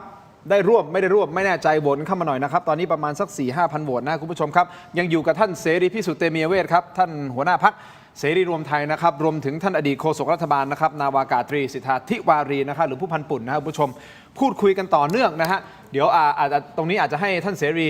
นะครับได้พูดเนื่องจากว่าเดี๋ยวอีกสักพักหนึ่งเนี่ยท่านต้องมีภารกิจต่อนะครับท่านเสรีพิสุทธิ์ครับผมเอาแบบเข้าประเด็นเลยนะฮะที่เขาโพสต์นะอีเซียมขยี้เกษตรนะซึ่งเราก็ไม่แน่ใจว่าเพจนี้เป็นอะไรยังไงคุณผู้ชมก็ไปลองติดตามดูนะครับแต่เขาเขียนว่าจับตา 25 กุมภาพันธ์คือวันพรุ่งนี้ ผู้กองธรรมนัสจะคัมแบ็กกระทรวงเกษตร และเขาบอกว่าอาจจะมีของฝากจากแดนไกลหมายความว่าอาจจะมีบิ๊กเซอร์ไพรส์หรือเปล่าท่านเสรีพิสุทธิ์คิดว่าผู้กองธรรมนัสตอนนี้มีอะไรในมือที่กลับเข้ามาประเทศไทยและจะมาต่อรองเราก็ไม่รู้เขามีอะไรนะเพราะไม่ได้อยู่ในพรรคเขาแล้วก็ไม่ได้สนิทสนมอะไรกันใช่ไหมเพียงแต่ว่าถ้าเราดูข้อมูลที่ผ่านมาเนี่ยตอนแรกอยู่ในพรรคพลังประชารัฐไงแล้วก็พี่ประวิตรก็ไปบัฟเขามากอะไรต่างๆใช่ไหมเขาก็ใช้กฎหมายเนี่ยนะรู้สึกใช้เด็กเนี่ยไปสืบดำเนินคดีนั่นจนประวิตรต้องยอมให้เขาถอนตัวมาตั้งพรรคเลยแม่งก็ไม่ยอมใช่ไหมเพราะฉะนั้นเนี่ยถ้าเขาคิดว่าจะทำอะไรต่ออะไรต่างๆเขาต้องมีข้อมูลนี้ข้อมูลมีอะไรเกี่ยวกับคุณอนุทินหรือแกนนำของพรรคภูมิใจไทยอะไรต่างๆมีอะไรไหมเนี่ยมันก็อยู่ที่เขาเนี่ยที่จะมีข้อมูลที่จะมาบทขยี้อะไรต่างๆไหมแต่ก็คิดว่าเขาน่าจะมีอะไรอยู่ในมือบ้างนะครับแสดงว่าถ้าสมมุติเกิดภูมิใจไทยไม่ได้เอาเข้าร่วมรัฐบาลเขาก็หนาวๆหรือเปล่าฮะถ้าสมมุติเกิดไปอยู่ฝ่ายค้านอาจจะมีข้อมูลมาแฉก็อย่างที่คุณสิทธาว่าเนี่ยนะข้อมูลเนี่ยเขาแคร์ไหมใช่ไหมเขาแคร์ไหมมันจะมีน้ำหนักพอไหมอย่างนี้ใช่ไหมเขามีใครช่วยไหมใช่ไหมฮะลักษณะอย่างนั้นนะเหมือนอย่างเรียนตรงๆของพี่นะกับคุณทักษิณเนี่ยสนิทกันมาตั้งแต่นักเรียนพี่รุ่น8นะทักษิณรุ่น10ครับใช่ไหมแล้วพี่ยังปกครองเขาเป็นนักเรียนบังคับบัญชาอีกสนิทกันมากนะจบมาเนี่ยแทนที่เขาจะใช้ความสนิทสนมกับพี่นะดูแลเราบ้างอะไรบ้างเราเขาบ้างนะมีแต่เอาเปรียบพี่ตลอดนะพี่เป็นผู้ช่วยอธิบดีตำรวจนะหรือผู้ช่วยผบ.ปัจจุบันตั้งแต่อายุ50เลย10 ปีถูกทักษิณเบรกไว้6 ปีเพื่อให้เพียวพันธ์พี่เมียขึ้นแล้วก็พี่ต้องเป็นผู้ช่วยปีที่1ถึงปีที่6แล้วก็เอาเพียวพันธ์แซงพี่ไปพอพี่ฟ้องก็ขอพี่อะไรต่างๆนะไปอยู่ต่างประเทศพี่ก็ไปเยี่ยมใช่ไหมเพราะเราไม่ได้คิดอะไรมากพี่น้องก็ไปเยี่ยมนะกลับมาพี่เป็นประธานกรรมการนะพี่ก็ดูแลพรรคเพื่อไทยหมดมีแต่เรื่องนะดูแลช่วยเหลือหมดนะแต่ขณะเดียวกันพรรคพลังประชารัฐเนี่ยถือเป็นคนละฝ่ายพี่ก็ล่อทั้งศิระปารีนาล่อทั้งไอ้รองประธานสภาสุภชัยล่อใครเยอะแยะหมดเลยติดคุกเยอะแยะนะอ้าวเรากลับมาอีก มาขอพี่อีก อืม บนชั้น 14 อ่ะ อือฮึ ขอพี่อีกนะขอเรื่องอะไรเรื่องเศรษฐา อือฮึ นะก็ขอพี่ก็โอเคให้ แต่พอเราถึงตั้งรัฐบาลก็เดี๋ยวจะชดใช้หนี้พี่พูดแม่งอยู่นั่นโกหกพี่มาตลอด ช้ำใจไหมครับ ก็ล่อซะเลยไงล่อซะเลยติดคุกเนี่ย ฮะ แล้วพี่ไม่ล่อแล้วใครจะล่อเรา ก็พี่ไปเห็นไม่ป่วยอ่ะ แสดงว่าอันเนี้ยในมุมของท่านคือท่านมีข้อมูลถูกต้องไหมฮะ ใช่ แต่ว่าท่านธรรมนัสจะมีข้อมูลหนักถึงขนาด เราก็ ถึงขนาด ไม่รู้ พรรค เขานะ ภูมิใจไทยจะกลัวไหม นะเราก็ไม่รู้เขาแต่สิ่งหนึ่งที่ก็ที่เขาจะพูดได้ว่าเนี่ยคุณอนุทินเนี่ยตั้งเขาเป็นรองนายกเป็นรัฐมนตรีเกษตรเนี่ยนะนะครับ มันผิดคุณธรรมผิดฝ่าฝืนจริยธรรมอะไรต่างๆเหล่านี้มันก็ดูแล้วมันชัดเจนอยู่นะเพราะว่าพี่อ่านดูเคยอ่านในคำวินิจฉัยของศาลรัฐธรรมนูญเนี่ยนะผู้ที่กล่าวหาเขาก็กล่าวหาค้ายาเสพติดสั้นๆนะแต่เขาสู้ว่าเขาไม่ได้ถูกดำเนินคดีค้ายาเสพติดเขาถูกดำเนินคดีฐานรู้เห็นใช่ไหมซึ่งในประเทศนู้นมันผิด แต่ในประเทศไทยมันไม่ผิดใช่ไหมในประเทศไทยเราเนี่ยเห็นคล้ายๆยาเสพติดเราไม่ได้ยุ่งเกี่ยวเราก็ไม่ผิดใช่ไหมฮะเพราะฉะนั้นเนี่ยมันก็เป็นประเด็นอยู่ใช่ไหมเป็นประเด็นแค่เนี้ยนะถามว่าพี่รู้คุณอนุทินก็รู้ แล้วคุณอนุทินไปตั้งเขามันผิดไหมใช่ไหม ซึ่งเราก็ไม่อาจจะไปตัดสินได้ว่าผิดหรือไม่ผิด ใช่แต่ศาลตัดสินได้ไงใช่ไหมถ้าตัดสินได้ก็ถูกตัดสิทธิ์ แสดงว่าอันนี้ก็อาจจะเป็นอีกหนึ่งจุดที่ ใช่ น่ากังวลสำหรับท่านอนุทินได้ ใช่ ถูกต้องไหม ใช่ เรื่องของ ถูกตัดสิทธิ์ได้นี่แล้วก็ตลอดชีวิตใช่ไหมเหมือนกับเศรษฐาเหมือนกับอุ้งอิงเหมือนกับคนในอดีตเยอะแยะเลย ครับ ใช่ไหมฮะที่ถูกตัดสิทธิ์ตลอด เพราะฉะนั้นเท่าที่ท่านเสรีพิสุทธิ์มองคืออาจจะมีตรงนี้แหละที่ ไม่รู้ อาจจะเป็นประเด็น ไม่รู้เราไม่รู้มีอะไร มีหรือ ก็ เปล่า เปล่าล่ะเพราะก็ทำงานร่วมกันนี่ถูกไหมก็ทำงานร่วมกันเห็นจะมี ก็ต้องมีข้อมูลเยอะพอสมควร มีแต่ว่าอย่างสมมุติว่าพอเป็นรัฐบาลปุ๊บนะก็เอาอนุมัติเงิน 4,000 ล้านไปช่วยเดวินเลยเนี่ยนะอันนี้ก็ผิดนะ แต่ว่ายังไม่มีการดำเนินการกันนะหรือไอ้เรื่องที่ดินพบท5ที่เอาถนนมาเป็นสนามบินแล้วเก็บผลประโยชน์โดดร่มอะไรต่างๆนี่ก็ผิดเพียงแต่คนร้องเดิมมันร้องผิดเจ้าหน้าที่เท่านั้นเองใช่ไหมฮะนะหรือแม้แต่ที่ดินเขาก็โดงก็มีการละเว้นไหมอะไรอย่างเงี้ยใช่ไหมนะครับเพราะว่ามีคนฟ้องการรถไฟศาลรถไฟบอกเป็นที่ดินรถไฟนะมีการรถไฟฟ้องประชาชนนะศาลก็บอกเป็นที่ดินของการรถไฟเนวินบอกกูไม่เกี่ยวเพราะกูไม่ได้ถูกฟ้อง แต่ว่ากระทรวงมหาดไทยในฐานะกรมที่ดินเนี่ยจะต้องพิจารณาแล้วแต่ทำไมไม่ทำอะไรอย่างเงี้ยนะครับนะครับ งั้นอีกประเด็นหนึ่งฮะกระทรวงเกษตรกระทรวงเกษตรถือว่าเป็นหัวใจสำคัญเป็นกระทรวงเกรด A บวกที่ท่านธรรมนัสยังไงก็จะต้องพยายามที่จะกลับมาอยู่ในตำแหน่งให้ได้ตรงเนี้ยมันมีการแย่งชิงกัน ตอนนี้มันมีข่าวออกมานะครับบอกว่าภูมิใจไทยอาจจะยอมให้กระทรวงเกษตรเนี่ยยกให้เพื่อไทยแล้วก็แว่วๆเข้ามานะรายงานว่าเพื่อไทยจะส่งท่านสมศักดิ์เทพสุทินมานั่งเป็นเจ้ากระทรวงเกษตรนะฮะคุณผู้ชมแต่ในเวลาเดียวกันก็มีข่าวมาเหมือนกับบอกว่าครูใหญ่ของภูมิใจไทยไม่ยอมปล่อยเก้าอี้เพราะมองว่ากระทรวงเกษตรเนี่ยจะต้องคุมโดยภูมิใจไทยก็เลยมีชื่อพี่ท็อปวราวุฒิศิลปอาชานั่งกระทรวงเกษตรแต่ในมุมของท่านเสรีคิดว่ากระทรวงเกษตรจะไม่ได้กลับไปที่ท่านธรรมนัสแล้วใช่ไหมแล้วก็จะอยู่ที่ภูมิใจไทยหรือเปล่าก็อย่างเนี้ยคุณอนุทินนะตอนในฐานะเป็นภูมิใจไทยจะตั้งรัฐบาลก็ไปเอาเขาเข้ามาเขาก็อุตส่าห์ออกจากเพื่อไทยมาร่วมด้วยพอมาร่วมด้วยก็อยู่กันอย่างดีใช่ไหมอย่างดีจนถึงก่อนการเลือกตั้งนี่แหละแต่พอผลการเลือกตั้งมานี้คุณต้องคิดอีกแบบนะทำไมเขาไม่เอาเป็นเขาเป็นมิตรได้อย่างพี่เลือกตั้งคราวที่แล้วนะพี่ได้เป็นสสคนเดียวเหรอพี่ยังสละให้คนอื่นก็เป็นได้แล้วเนี่ยเข้ามาเนี่ยร่วมหัวจมท้ายกันแล้วทำไมมึงถึงเริ่มมาเลิกคบกันล่ะแล้วตอนแรกตอนเมื่อกี้คุณทินบอกว่าจะไปให้เพื่อไทยแล้วตอนเกษตรใหญ่จะมาให้วราวุธมันก็คนละพรรคทั้งนั้นทำไมคุณให้เขาได้ล่ะทำไมคุณให้ทางนี้ไม่ได้ล่ะคุณไปคิดอะไรมากกับเขาคุณคิดว่าเดี๋ยวถ้าให้เขาเดี๋ยวเขาขยายอำนาจไงขยายอำนาจก็คุณไปคิดแต่ตัวเองอย่างเงี้ยคุณจะไม่คิดถึงความร่วมมือกันความรักความสามัคคีความซื่อสัตย์ความเสียสละบ้างนะแสดงว่าคุณไม่มีอะไรกับใครเลยใช่ไหมนะใครอย่ามาทาบรัศมีกูใช่ไหมอะไรอย่างเงี้ยนะว่าเขาไม่ได้คิดทาบหรอกอย่างนี้นะจาก58จะเป็น193มันไม่ได้ทำกันง่ายๆนะทำไมโกงใช่ไหมนะมันเป็นไปไม่ได้หรอกนะ โกงเจอกู โกงเจอกูเดี๋ยวพี่เนี่ยขอล่อเองอย่างเดียวนะ อุ๊ย ไม่กลัวหรอก เอาอย่างนี้ บทสรุปนะคุณผู้ชมครับ ท่านเสรีพิสุทธิ์ชัดเจนนะฮะถ้าเป็นรัฐบาลภูมิใจไทยท่านเสรีพิสุทธิ์ไม่ร่วมแน่นอน แต่ถ้าเกิดนะเป็นออปชั่น3ที่พี่ปุ่นวิเคราะห์กันก่อนหน้านี้แล้วท่านเสรีพิสุทธิ์ก็พยายามที่จะบอกทางพรรคประชาชนนะว่าเฮ้ยถ้าพรรคประชาชนเชิญเพื่อไทยมาร่วมกันแล้วก็พรรคเล็กพรรคน้อยรวมกันเพื่อที่จะจัดตั้งรัฐบาลท่านเสรีพิสุทธิ์มาร่วมแน่นอนตรงนี้ มันก็ต้องอยู่แล้วเพราะตอนนี้ถือว่าตอนนี้เราอยู่ข้างนี้แล้วนี่ใช่ไหม ซึ่งต้องรอดูนะฮะ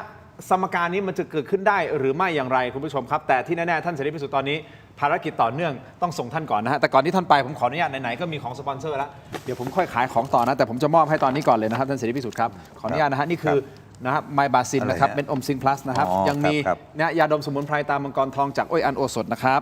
และยังมีนี่นะครับยาธาตุน้ำขาวนะฮะตราอาหารคู่49 บาทฝาสีฟ้านะครับมอบให้ท่านเสรีพิสุทธิ์นะครับและยังมีเครื่องบดสับอาหารแบบพกพา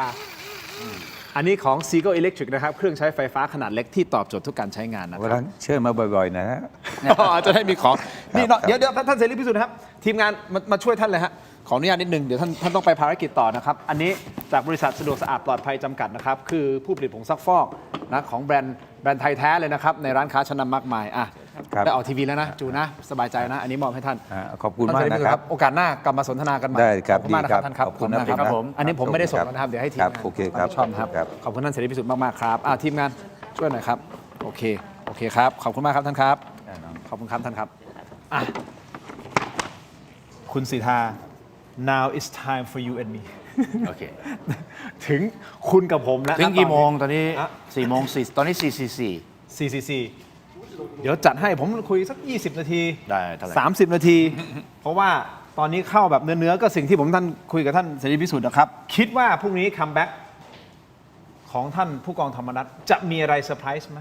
หรือมีอะไรที่จะออกมาแล้วแบบเป็นการมันยังเป็นการต่อรองกันอยู่หรือไม่ตอนนี้เอาตรงๆเลย คือตอนนี้ คุณปุ่นมองว่านี่คือยังการต่อรองเรื่องของตำแหน่ง ผมว่ายังมี รัฐ ผม บาล ยังมีการต่อรองอยู่ แล้วก็ถามว่าเราซึ่งเป็นคนดูอ่ะคิดว่าเป็นยังไงอ่ะเอาเป็นว่าเขาทั้งสองคนก็ยังไม่รู้เลยฝั่งภูมิใจไทยก็ยังมั่นใจว่าไม่มีอะไรหรอกที่จะมาทำให้ฉันเปลี่ยนแปลงความคิดได้ คือที่บลัฟมาฉันไม่กลัว ขณะที่ฝั่งสีเขียวฝั่งผู้กอง ผมเชื่อว่าเขาก็ยังมั่นใจว่าจะมีอะไรที่เปลี่ยนแปลงได้จากกระแสข่าว เพราะฉะนั้นเนี่ยตรงนี้เรายังไม่รู้อะไรไม่รู้ทีนี้จริงๆต้องมาดูนะว่าวัตถุประสงค์ที่ภูมิใจไทยไม่เอากล้าทำเข้ามาร่วมเนี่ยเนื่องจากอะไร คือถ้าเกิดแบบโอเคละเนื่องจากภาพลักษณ์เนื่องจากว่ากลัวรัฐบาลไม่มีเสถียรภาพกลัวว่า จะเป็นจุดอ่อนซึ่งคนอื่นมาโจมตีได้ง่ายเลยได้ง่ายอันนั้นมันยังประชาชนยังได้ประโยชน์ไงแต่ว่าทั้งหมดเนี่ยที่สื่อวิเคราะห์กันอะไรกันทั้งหมดเนี่ยมันกลายเป็นว่าโควต้าครม.จะน้อยลงครั้งหน้าเดี๋ยวจะเหนื่อยเดี๋ยวจะมีปัญหาเดี๋ยวจะมาสร้างฐานมวลชนที่กระทรวงเกษตรหรือบางคนอาจจะมองว่าเมื่อก่อนทั้งครูใหญ่นะคุณเนวินทั้งผู้กองธรรมนัฐก็คือเป็นประธานที่ปรึกษาพรรคกล้าทำซึ่งจริงๆอยู่เบื้องหลังทั้งคู่แต่คุณธรรมนัฐเพิ่งมาออกหน้าในการเลือกตั้งในครม.ครั้งที่แล้วก่อนหน้านี้อยู่ข้างหลังไม่เป็นหัวหน้าพรรคด้วยตอนนี้เป็นแคนดิเดตนายกละเป็นประธานที่ปรึกษาแล้วก็ออกมาแอคชั่นเนี่ยคืออยู่ในพรรคเดียวกันแล้วเมื่อก่อนเนี่ยคุณเนวินก็จะอยู่ในสเตตัสที่ใหญ่กว่าเยอะแต่ว่ามาครั้งนี้เนี่ยที่คุณธรรมนัฐเติบโตมาได้เนื่องจากว่ามาสนิทกับฝั่งแดงแล้วคนมองว่าเป็นมือขวาด้วยซ้ำมือขวาที่อยู่นอกพรรคแล้วก็มีการสนับสนุนกันจนกระทั่งคุณธรรมนัฐเนี่ยใหญ่โตมากตอนนี้คือพรรคใหญ่มากจากคนประเมินว่าน่าจะได้สักกี่เสียงไม่เท่าไหร่อ่ะกลายเป็นว่าโผล่มานี่เกือบ60อ่ะใช่ไหม58 เสียงเนี่ยและก็บอกว่าตอนที่ไปอยู่กับแดงแล้วเป็นมือขวาของอดีตผู้นำของอดีตนายกทักษิณเนี่ยเขามองว่าปั้นขึ้นมาเพื่อเอามาต่อกรกับคุณเนวินนะเพราะนั้นถ้าเกิดเหตุการณ์อย่างเงี้ยแล้วยังคุมกระทรวงเกษตรอยู่เนี่ยมีโอกาสที่จะเติบโตอย่าลืมว่ากระทรวงเกษตรเนี่ยดูแลเกษตรกร20 กว่าล้านคนนะทั่วประเทศทั้งหมดอ่ะถ้านับเฉพาะผู้มีสิทธิเลือกตั้งก็คือก็เกือบครึ่งอ่ะเยอะมากเพราะฉะนั้นเนี่ยลูกเมียอีกอะไรอีกหรือว่าญาติพี่น้องลูกหลานที่มาอยู่กรุงเทพอีกมาอะไรอีกเนี่ยก็เป็นจำนวนเยอะมากแล้วก็เขาทำกระทรวงเกษตรค่อนข้างละเอียดอ่ะหมายความว่าเก็บคะแนนงานละเอียดเขางานละเอียดเขาทำงานจริงพอเป็นอย่างนี้แล้วเนี่ยมันก็เหนื่อยไงที่จะมาเบรกครั้งแล้วก็ว่าจุดประสงค์หรือว่าสิ่งบอกเหตุที่เป็นข่าวเขาบอกว่า เนื่องจากสสในพรรคภูมิใจไทยไม่พอใจ เพราะว่ามีการตกลงกันในแต่ละพื้นที่ว่าพื้นที่เขตนี้ฉันยอมเธอเขตนี้เธอยอมฉันผมถึงบอกตอนแรกไงว่ามันมีตัวเลขเยอะแยะแต่ว่าที่ทะเลาะกันหรือว่าต้องมาหากันครั้งเนี้ยเพราะว่าพอถึงเวลาอยู่หน้างานเนี่ยคุณไม่เล่นตามกติกาที่ตกลงกันไม่ใช่กติกาที่ถูกต้องนะตามข้อตกลงกันเพราะฉะนั้นเนี่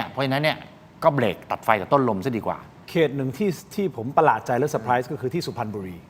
เพราะที่สุพรรณบุรีเป็นที่รู้กันว่าชาติไทยพัฒนาเขาคุมตรงนี้มาตลอดถูกต้องไหมฮะแล้วชาติไทยพัฒนาไปอยู่กับภูมิใจไทยใช่ไหมโดยนำทีมโดยคุณวราวุธนะ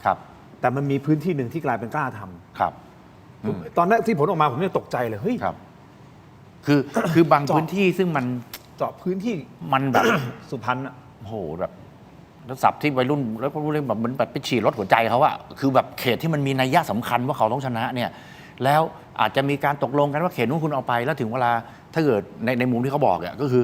ฝ่ายน้ำเงินอันไหนที่ตกลงกันเขาก็ถอยไม่ให้แล้วเกิดฝ่ายเขียวตกลงกันแล้วที่ต้องถอยให้น้ำเงินกลับไม่ถอยเนี่ยก็เลยคิดว่าอาจจะเป็นจุดหนึ่งที่ทำให้เพราะว่ามันเป็นสิ่งบอกเหตุที่มันมีกระแสข่าวออกมาไงว่าตอนเลือกตั้งเนี่ยแทนที่จะถอยกันจริงแล้วก็ไม่ถอยไม่ได้เป็นข่าวนะผมไม่ได้ไปกล่าวหาแต่เห็นจากข่าวก็เลยบอกว่าลองไปดูในคะแนนไม่มีคะแนนหลายเขตที่มันประหลาดนะเอาใหม่ๆเอาแบบเขตหมอชนน่านอย่างเงี้ยพรรคภูมิใจไทยลงไปเหลือหลักพันแต่กล้าทำโดดขึ้นไปเป็นที่1ได้อะไรเงี้ยเกิดที่1ที่2ก็น่าจะที่1หรือที่3อะไรเงี้ยคือพอผมดูตอนนับคะแนนนะมาดูตอนจบอะไรเงี้ยแล้วกลายเป็นแบบ3-4 หมื่นคะแนนอะไรเงี้ยซึ่งมันก็ประหลาดซึ่งถ้าเกิดเอาคะแนนมาเฉลี่ยกันอย่างที่ความน่าจะเป็นของกล้าทำความน่าจะเป็นของภูมิใจไทยความน่าจะเป็นของเพื่อไทยคนชนะอาจจะเป็นส้มก็ได้อาจจะเป็นแดงก็ได้แต่พอเกิดเหตุการณ์อย่างนี้มาเนี่ยมันกลายเป็นว่ามันถอยให้กันเปล่าวะกระแสข่าวก็ออกมาบอกว่าที่มาเคืองกันเพราะว่าบอกตกลงว่าจะถอยแล้วไม่ยอมถอยอย่างเงี้ยมันกลายเป็นว่ามันก็เป็นจุดหนึ่งซึ่งจะต้องหักกันเอากลับมาใหม่เมื่อกี้สิ่งที่เราพูดกันตอนที่ท่านเสรีก็ยังอยู่ก็บอกว่าแล้วถ้าออกไปเนี่ยแล้วกระทรวงเกษตรอาจจะให้พรรคอื่นก็ได้เป็นไปได้ไหมถามว่าเป็นไปได้ไหม ผมบอกเลยว่าถ้าเอากระทรวงเกษตรคืนมาแล้วเกี่ยวพันกับการเลือกตั้งในครั้งหน้าครั้งต่อไปที่มองข้ามช็อตเนี่ยถ้าตัดผู้กองออกไปก็คือมองข้ามช็อตว่าเลือกตั้งครั้งหน้าฉันต้องมาทดแทนเพื่อไทยในอดีตให้ได้2ก็คือขจัดเสี้ยนหนามคือตัวผู้กองซะใช่ไหมอาจจะมีข่าวงูเขียวงูอะไรออกมาปราบปรายอะไรพวกนี้กับ3ก็คือถ้าจะไปโยนให้พรรคอื่นอย่างเช่นเพื่อไทยจริงๆอ่ะผมบอกเลยว่าการโยนเนี้ยมันไม่ได้โยนให้เพื่อไทยหรอกแต่ใครที่มานั่งเป็นรัฐมนตรีเกษตรสังกัดพรรคอื่นคือว่าที่ภูมิใจไทยในอนาคต หรือผมพูดแต่วันนี้ไงตั้งแต่ก่อนจัดตั้งรัฐบาลดึงตัวไม่รู้ว่าไงก็แล้วแต่เนี่ยคือสัญญาใจว่าคุณคือภูมิใจไทยในอนาคตแล้วถ้าย้อนกลับไปเขาบอกให้ใครถ้าให้เพื่อไทยถ้าให้เพื่อไทยก็เป็นคุณสมศักดิ์เทพสุทินคุณสมศักดิ์เทพสุทินที่มีข่าวรายงานข่าวมานะคุณสมศักดิ์เทพสุทินก่อนอยู่เพื่อไทยอยู่พรรคอะไรภูมิใจไทยอยู่ภูมิใจไทยแล้วคุณสมศักดิ์เทพสุทินก็คือเขาบอกเลยนะผมตามพี่คนนี้มาทุกสมัยแกแม่นมากอยู่พรรคไหนพรรคนั้นได้เป็นรัฐบาลตลอดเลยไม่เคยผิดเลยจนกระทั่งมาอยู่เพื่อไทยก็ได้เป็นรัฐบาลแล้วก็มาเปลี่ยนกันตอนครั้งที่แล้วใช่ครั้งที่ภูมิใจพรรคประชาชนไปโหวตให้ภูมิใจให้คุณอนุทินให้ภูมิใจไทยแต่เขาย้ายจากภูมิใจไทยมาอยู่เพื่อไทยเพราะเขาอ่านขาดว่าภูมิใจไทยได้เป็นรัฐบาลในอนาคตคุณสมศักดิ์เดิมอยู่เพื่อไทยถูกไหมเดิมอยู่เพื่อไทยแล้วก็ไปอยู่มันจะมีมัชฌิมาบ้างมีอะไรบ้างแล้วก็ไปร่วมรัฐบาลตลอดทุกยุคทุกสมัยไปอยู่ภูมิใจไทยก็ได้ร่วมรัฐบาลลุงตู่กลับมาอยู่เพื่อไทยก็ได้เป็นรัฐบาลมาผิดแค่อีกตรง2 เดือนแต่นักเวลา2 เดือนเนี้ยที่ภูมิใจไทยได้เป็นรัฐบาล 2-3 เดือนนะ2 เดือนกว่าๆป่ะแล้วก็จริงๆเขา120 วันใช่ไหมแล้วก็ไม่ถึงเนี่ย2 เดือนกว่าเนี่ยก็มีแค่ช่วงนั้นแต่ตอนเนี้ยกลายเป็นภูมิใจไทยมีแกนนำจัดตั้งรัฐบาลอย่างที่ผมบอกตอนแรกว่าถ้าเพื่อไทยไม่แสดง leadership หรือยังทำแบบนี้แล้วก็ครั้งที่แล้วโดนน้ำเงินซึ่งเป็นตัวรองอ่ะถามว่าเป็นเขาเรียกไก่รองบอลนะแล้วเพื่อไทยเป็นตัวนำอ่ะมวยรองเขายังสู้สุดชีวิตสู้ขาดใจฝ่ายค้านก็ฝ่ายค้านแต่พอเธอโดนตัดสิทธิ์เธอโดนตกจากตำแหน่งนายกใช่ไหมคนเป็นประธานโดนตกจากตำแหน่งนายกปั๊บเขาสามารถที่จะไปดีลกับพรรคประชาชนสำเร็จแล้วก็มาเลือกให้ภูมิใจไทยเป็นรัฐบาลเป็นรัฐบาลได้แต่ครั้งนี้พอภูมิใจไทยได้เพื่อไทยโดดไปสวรรค์นิพพานเลยไม่สู้เลยเนี่ย คะแนนที่แย่งกันอยู่ในภาคอีสานมี2 พรรคนี้หลักๆ เท่านั้น คือเพื่อไทยและภูมิใจไทย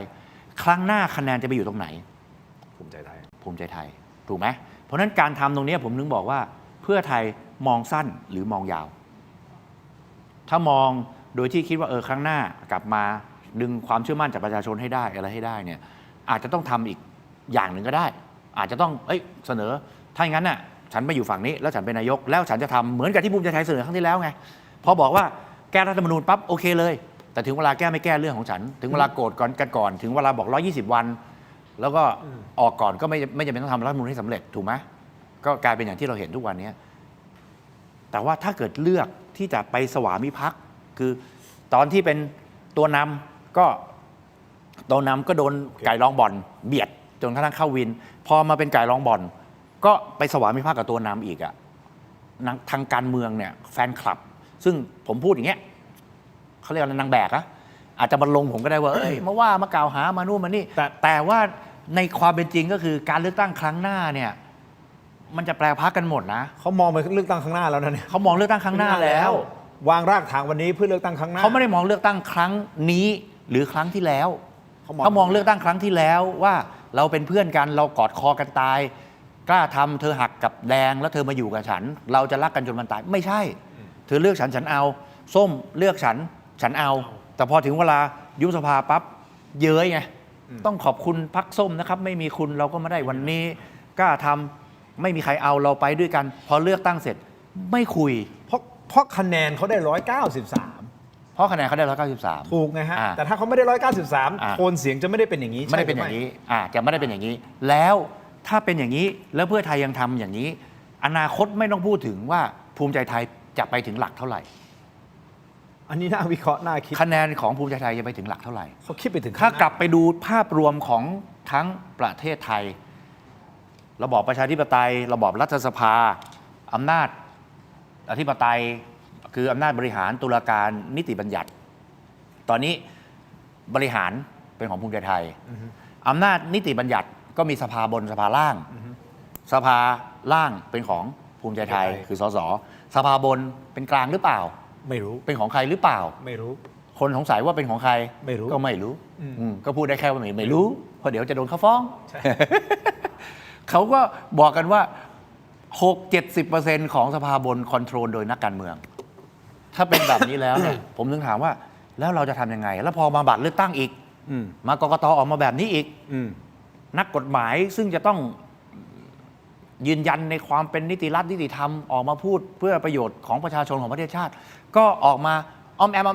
แบบนี้อีกอย่างเงี้ยจะเป็นยังไงเราไม่ได้เป็นคนที่จะไปกำหนดอะไรให้กับประเทศไทยได้ไงเราก็ต้องตามไปก็ถ้าเกิดจะเอางี้ก็จะเดินกันอย่างนี้ก็เดินก็ไปเราสู้อะไรไม่ได้แล้วจะไปทำยังไงผมถึงตั้งแต่ก่อนเลือกตั้งผมโพสต์ไปบอกว่าพออ่านการเมืองมาเนี่ยผมมองข้ามช็อตไปถึงครั้งนี้และครั้งหน้าเนี่ยแม่งเหม่อคือแบบแม่งยิ่งกว่างงยิ่งกว่างงยิ่งกว่าแดกเบลอแบบแม่งเหม่อเลยแล้วกูจะยังไงแล้วกลับมาถึงตัวเองก็เอางี้เดี๋ยวมีวิธีหายเหม่อทำไงให้พี่ปุ่นทำยังไงผู้ว่ากทมอันนี้ยังไม่ต้องตอบนะผมจะถามนะว่าตกลงจะลงไหมเลือกไปสมัครลงผู้ว่ากทมหรือไม่นั่นคือหนึ่งคำถามที่ค้างคาใจและอยากจะถามพี่ปุ่นแล้วเดี๋ยวให้พี่ปุ่นตอบนะคุณผู้ชมครับแต่ผมขออนุญาตนิดเดียวต่อกันเรื่องนี้นิดนึงนะครับเรื่องนึกว่าจะไปร้านขายของชำแป๊บนึง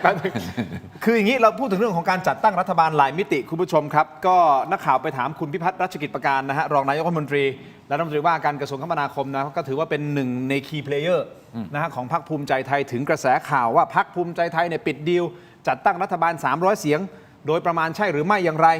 และดีลการเมืองมันจบลงแล้วใช่หรือไม่อย่างไรไปฟังคุณพิพัฒน์ตอบครับมีการพูดคุยเรื่องกระทรวงที่เราจะเข้าไปบริหารกันแล้วนี่ก็ตามที่ข่าวเสนอออกไปนะ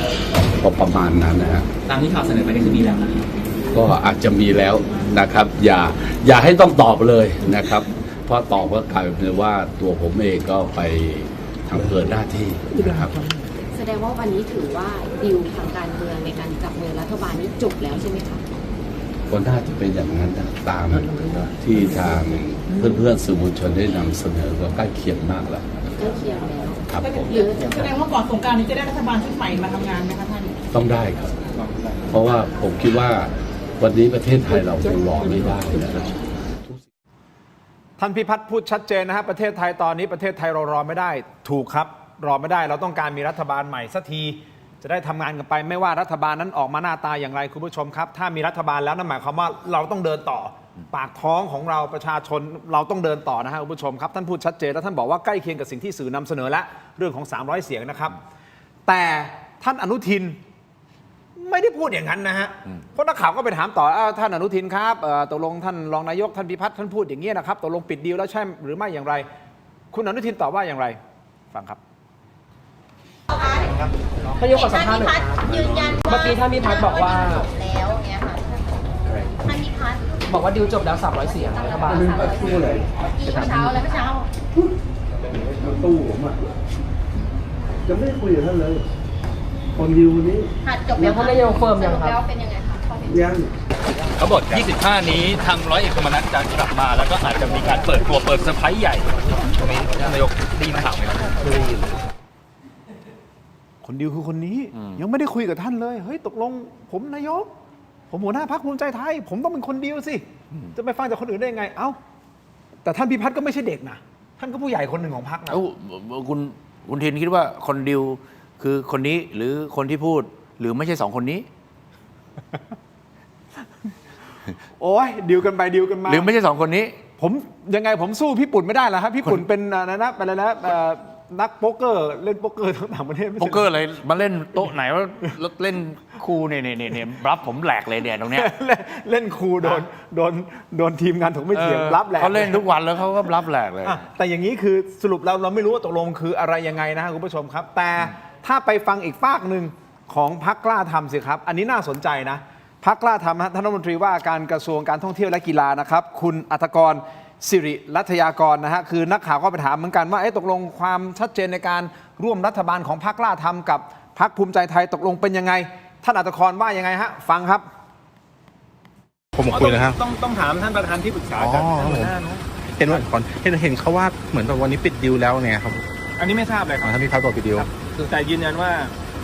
ลูกพรรคทั้ง57ชีวิตแล้วก็ลูกพรรคทางที่เป็นบุคลากรทางการเมืองเราเชื่อมั่นในการตัดสินใจและการนำทีมของท่านธรรมนัสครับผม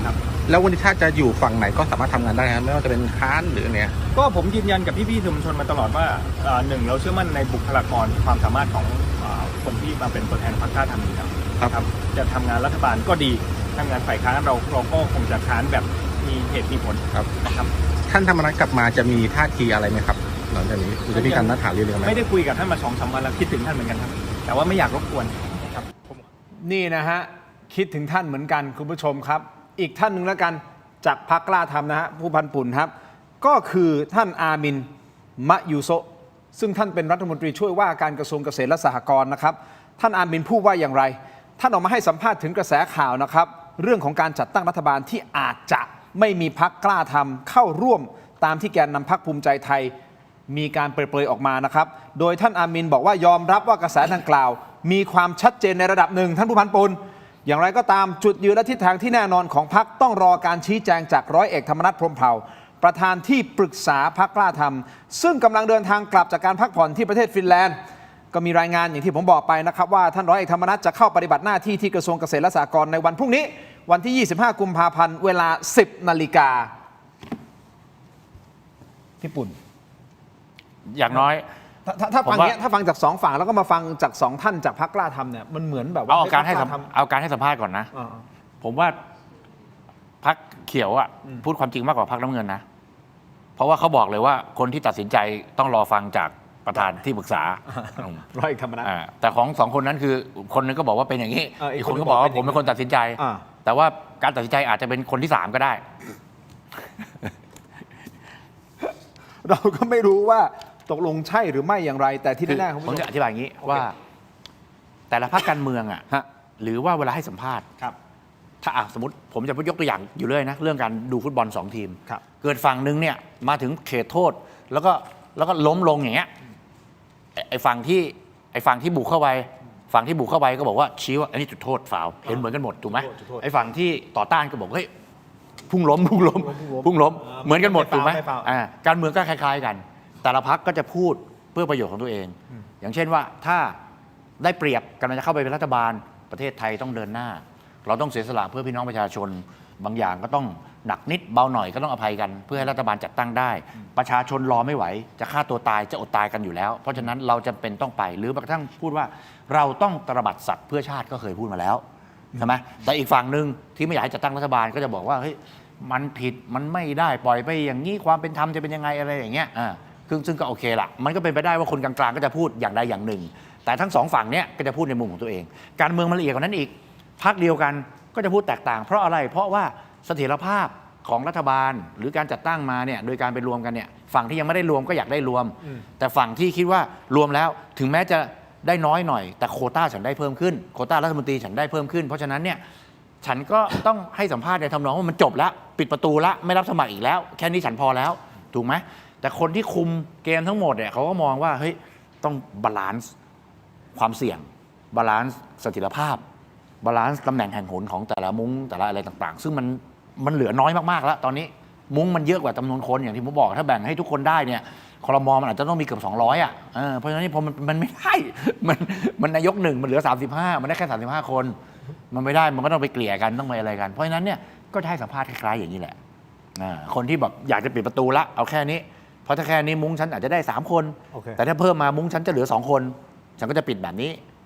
เพราะฉะนั้นถามว่าอันนี้เชื่อใครผมยังเชื่อว่าตัวคุณอนุทินจะมองในครอบคลุมมองภาพรวมได้ครอบคลุมกว่าแต่การตัดสินใจผมยังไม่เชื่อว่าอยู่ที่2คนนี้เพราะการตัดสินใจสื่อก็ลงมาทุกฉบับว่า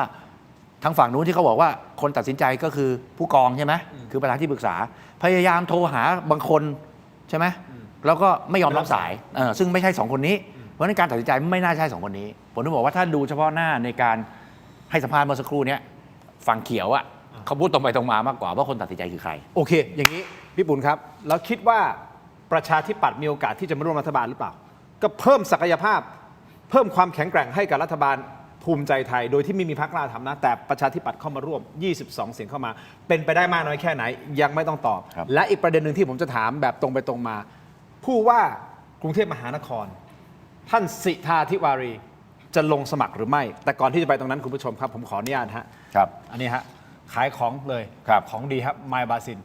ขอบคุณนะครับไมบาซินเม็ดอมซิงค์พลัสนะครับผลิตภัณฑ์ไมบาซินจากเกรเตอร์ฟาร์มาครับมี3สูตรที่มีคุณประโยชน์จากวิตามินหลากหลายชนิดนะครับเม็ดอมซิงค์พลัสวิตามินซีและโคคิวเทนกลิ่นองุ่นมะนาวเม็ดอมซิงค์พลัสลูทีนและบิวเบอรี่กลิ่นแบล็คเคอร์เรนต์เม็ดอมซิงค์พลัสเบต้ากลูแคนกลิ่นสตรอเบอรี่นะครับซิงค์มีส่วนช่วยในการทำหน้าที่ของระบบภูมิคุ้มกันและกระบวนการต่อต้านอนุมูลอิสระถ้าเจ็บคอไอหรืออยากเสริมภูมิคุ้มกันนะครับเลือกไมบาซินจากเกรเตอร์ฟาร์มาหาซื้อได้ที่ร้านสะดวกซื้อซุปเปอร์มาร์เก็ตและร้านขายยาทั่วประเทศไมบาซินจากเกรเตอร์ฟาร์มาก้าวสู่60 ปีอย่างมั่นคงและยั่งยืนนะครับขอบคุณไมบาซินครับที่อยู่เคียงข้างถกไม่เถียงนะครับขอบคุณมากๆเลยนะครับไมบาซินนะครับเม็ดอมซิงค์พลัสต่อกันที่ยาดมสมุนไพรตามังกรทองจากอ้อยอันโอสถนะครับแต่วันนี้ผมขอแนะนำนะครับยาน้ำแก้ร้อนในเขากุยจากอ้อยอันโอสถเช่นเดียวกันบรรเทาไข้ตัวร้อนทานได้ทั้งเด็กและผู้ใหญ่มีจำหน่ายตามร้านขายยาทั่วประเทศอ่านคำเตือนในฉลากและเอกสารกำกับผลิตภัณฑ์ก่อนใช้นะครับนี่คือยาน้ำแก้ร้อนในเขากุยจากอ้อยอันโอสถนะครับบรรเทาไข้ตัวร้อนฮะเด็กก็ทานได้ผู้ใหญ่ก็ทานดีฮะนี่ฮะยาแก้ร้อนในเขากุยขอบคุณครับอ้อยอันโอสถที่อยู่เคียงข้างถกไม่เถียงนะครับต่อกันที่เครื่องใช้ไฟฟ้าขนาดเล็กครับคุณผู้ชมครับวันนี้ขอแนะนำเลยนะหัวเตาไฟแรงอาหารสุกไวอร่อยได้ทันใจเตาแก๊สตั้งโต๊ะ2หัวหน้ากระจกหน้าเตาและแผงควบคุมเป็นกระจกนิรภัยหัวเตาทองเหลืองทนความร้อนสูงไม่เสียรูปง่ายทนต่อการกัดกร่อนจากความชื้นและน้ำมันไม่เป็นสนิมด้วยครับ Seago Electric เครื่องใช้ไฟฟ้าขนาดเล็กที่ตอบโจทย์ทุกการใช้งานขอบคุณมากๆครับ Seago Electric ที่อยู่เคียงข้างถกไม่เถียงนะครับและแน่นอน Seago Electric เราก็จะมีนี่ครับเครื่องบดสับอาหารผมใส่ผิดไม่เป็นไรพี่ปุ่นผมขออนุญาตมันประกอบถอดออกล้างได้นี่ใส่เข้าไปปึ๊บจาก Seago Electric นะครับมอบให้กับพี่ปุ่นด้วยนะครับขอบคุณมากๆครับต่อกันที่ยาท่าน้ำขาว49 บาทฝาสีฟ้าตราหารคู่นะครับอันนี้คือยาท่าน้ำขาว49 บาทฝาสีฟ้าตราหารคู่มาตรฐานสากลหาซื้อง่ายตามร้านขายยาแผนปัจจุบันทั่วไปราคาเพียง49 บาทเข้าถึงง่ายจาก HK Pharmaceutical นะครับยาท่าน้ำขาว49 บาทฝาสีฟ้าตราหารคู่ขอบคุณมากๆนะครับ นี่นะครับคุณผู้ชมต่อกันที่ คอนโดและบ้าน อันนี้ไม่ได้ให้นะพี่ไม่มีแต่ว่าเรามีแอปดีๆคุณผู้ชมครับใครกำลังมองหาบ้านหรือคอนโดแนะนำแอปบ้านครับ by Jam แอปค้นหาอสังหาจากเครือ J-Mart Group ครับมีทรัพย์ให้เลือกมากกว่า 5,000 รายการบ้านคอนโดทำเลดีลดสูงสุด 15% ใช้ง่ายครับค้นหาตามงบและทำเลได้ทันทีและนัดดูทรัพย์ผ่านแอปได้ฟรีนะครับใครที่กำลังหาบ้านดีทำเลโดนราคาถูกโหลดแอปบ้านแอปบ้านติดเครื่องไว้ได้เลยนะครับดูรายละเอียดเพิ่มเติมได้ที่ Facebook ถกไม่เถียงรวมถึง Facebook และ YouTube Tero Digital นะครับนี่คือแอปบ้านแอปค้นหาอสังหาจากเครือ J-Mart Group นะครับขอบคุณมากๆเลยนะครับต่อกันที่ BrainTech Tri-Screen นะครับนี่คือจอเสริมสุดล้ำที่สามารถทำงานพร้อมกันได้ถึง4หน้าจอในเวลาเดียวกันนะครับด้วยความคมชัดระดับ Full HD และการเชื่อมต่อที่ง่ายสุดๆครับเพียงเสียบสาย USB Type C ก็พร้อมใช้งานได้ทันทีและน้ำหนักเบาด้วยนะครับพกพาสะดวกกดเข้าไปที่หน้า Facebook Tero Digital ใน Facebook นะฮะ Tero Digital อย่าพลาดครับตอนสั่งซื้อใส่โค้ด Let's Play AI Let's Play AI รับส่วนลดทันที 2,000 บาทได้เลยนะครับขอบคุณมากๆครับ BrainTech Tri-Screen สำหรับคุณผู้ชมนะฮะที่กำลังรอคำตอบจากผู้พันปุ่นว่าตกลงจะลงสมัครนะฮะผู้ว่ากทมหรือเปล่ารวมถึงอักษรย่อที่คุณปุ่นพูดเป็นในรายการมีคุณผู้ชมหลายท่านถามมานะอักษรย่อนี่อะไรนะมีทอมีตอแล้วก็ปอทอนี่คือทอทหารหรือทอธงฮะ ถ้าจำได้หมดแปลว่ารู้หมดว่าชื่ออะไร ไม่รู้ ถ้าจำตัวย่อได้หมดแปลว่ารู้ว่าใช่ผมรู้ผมจำได้คือปอปลาต่อเต่าแต่ไอทอนี่คือทอธงหรือทอทหารผมไม่รู้คนที่โดนแบนเป็นทอธงสิคนที่อะไรนะฮะคนที่โดนแบนเป็นทอธงว่าไม่ให้ลงรัฐบาลแล้วก็เกิดจาก3คนนี้ใช่ไหม3คนนี้3คนนี้คือต่อเต่าก็น่าจะเป็นทอทหารใช่ไหมถ้าทอแต่ตอปอมันก็เหมือนกันอยู่แล้วก็มีตอเดียวปอเดียวอยู่แล้วตอเดียวปอเดียวโอเคตามนั้นคุณผู้ชมเดี๋ยวได้พูดคุยกันแต่นี่ฮะขอมอบให้ครับเป็นผงซักฟอกครับคุณผู้ชมครับบริษัทสะดวกสะอาดปลอดภัยจำกัดคือผู้ผลิตผงซักฟอกแบรนด์ไทยแท้ที่อยู่เบื้องหลังสินค้าคุณภาพในร้านค้าชั้นนำมากมายไม่ว่าจะเป็นแบรนด์คุ้มค่าแบรนด์ Clean Action ของ 7-Eleven และแบรนด์ Lotus ขออภัยฮะแบรนด์คุ้มค่าแบรนด์ Clean Action ของ 7-Eleven และ Lotus นะฮะแบรนด์แชมป์ของ CJ Express ครับแบรนด์ Clean D ของ Big C และก้อนดับกลิ่นโถปัสสาวะชาย Apps ดีไซน์สวยห้องน้ำหอมนะครับสนใจสั่งซื้อหรืออยากจะผลิตผงซักฟอกในแบรนด์ของตัวเองติดต่อได้ทุกช่องทางที่ชื่อว่า Thai Detergent Thai Detergent นะฮะสแกน QR Code หน้าจอได้เลยนะฮะแทน Thai Detergent ติดต่อเข้ามานะครับคุณผู้ชมครับเอาละเราค้างคำถามอะไรบ้างคุณโบโปรดิวเซอร์ที่เขาเล่นเกมคูกับพี่ปุ่นจนหัวปั่นโบที่บลัฟบ่อยๆใช่ไหมบลัฟ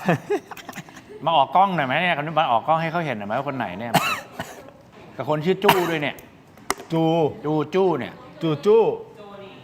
โจนี่น้องจูเนี่ยจูนี่เดี๋ยวเขาจะตัดภาพไปให้ดูนี่จูนี่ฮะเข้าเฟรมขอบคุณมากทีมงานเบื้องหลังของผมนะฮะคุณผู้ชมยังมีอีกหลายท่านนะฮะที่ไม่ได้ออกกล้องขอบคุณมากๆเลยนะครับอ่ะ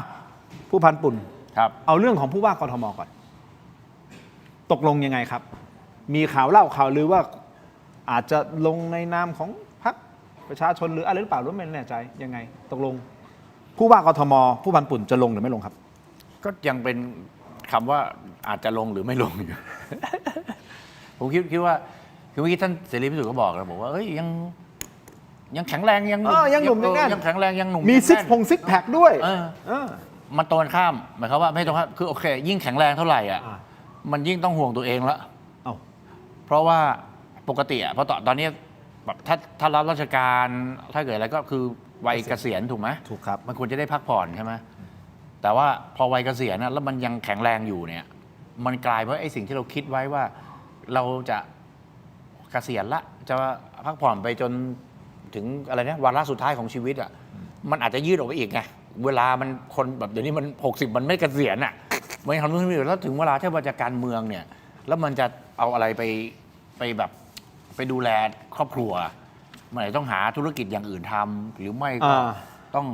ทำการเมืองมันยังไงอ่ะมันไม่ได้มีรายได้มันไม่ได้อะไรแบบเงินเดือนสสเงินเดือน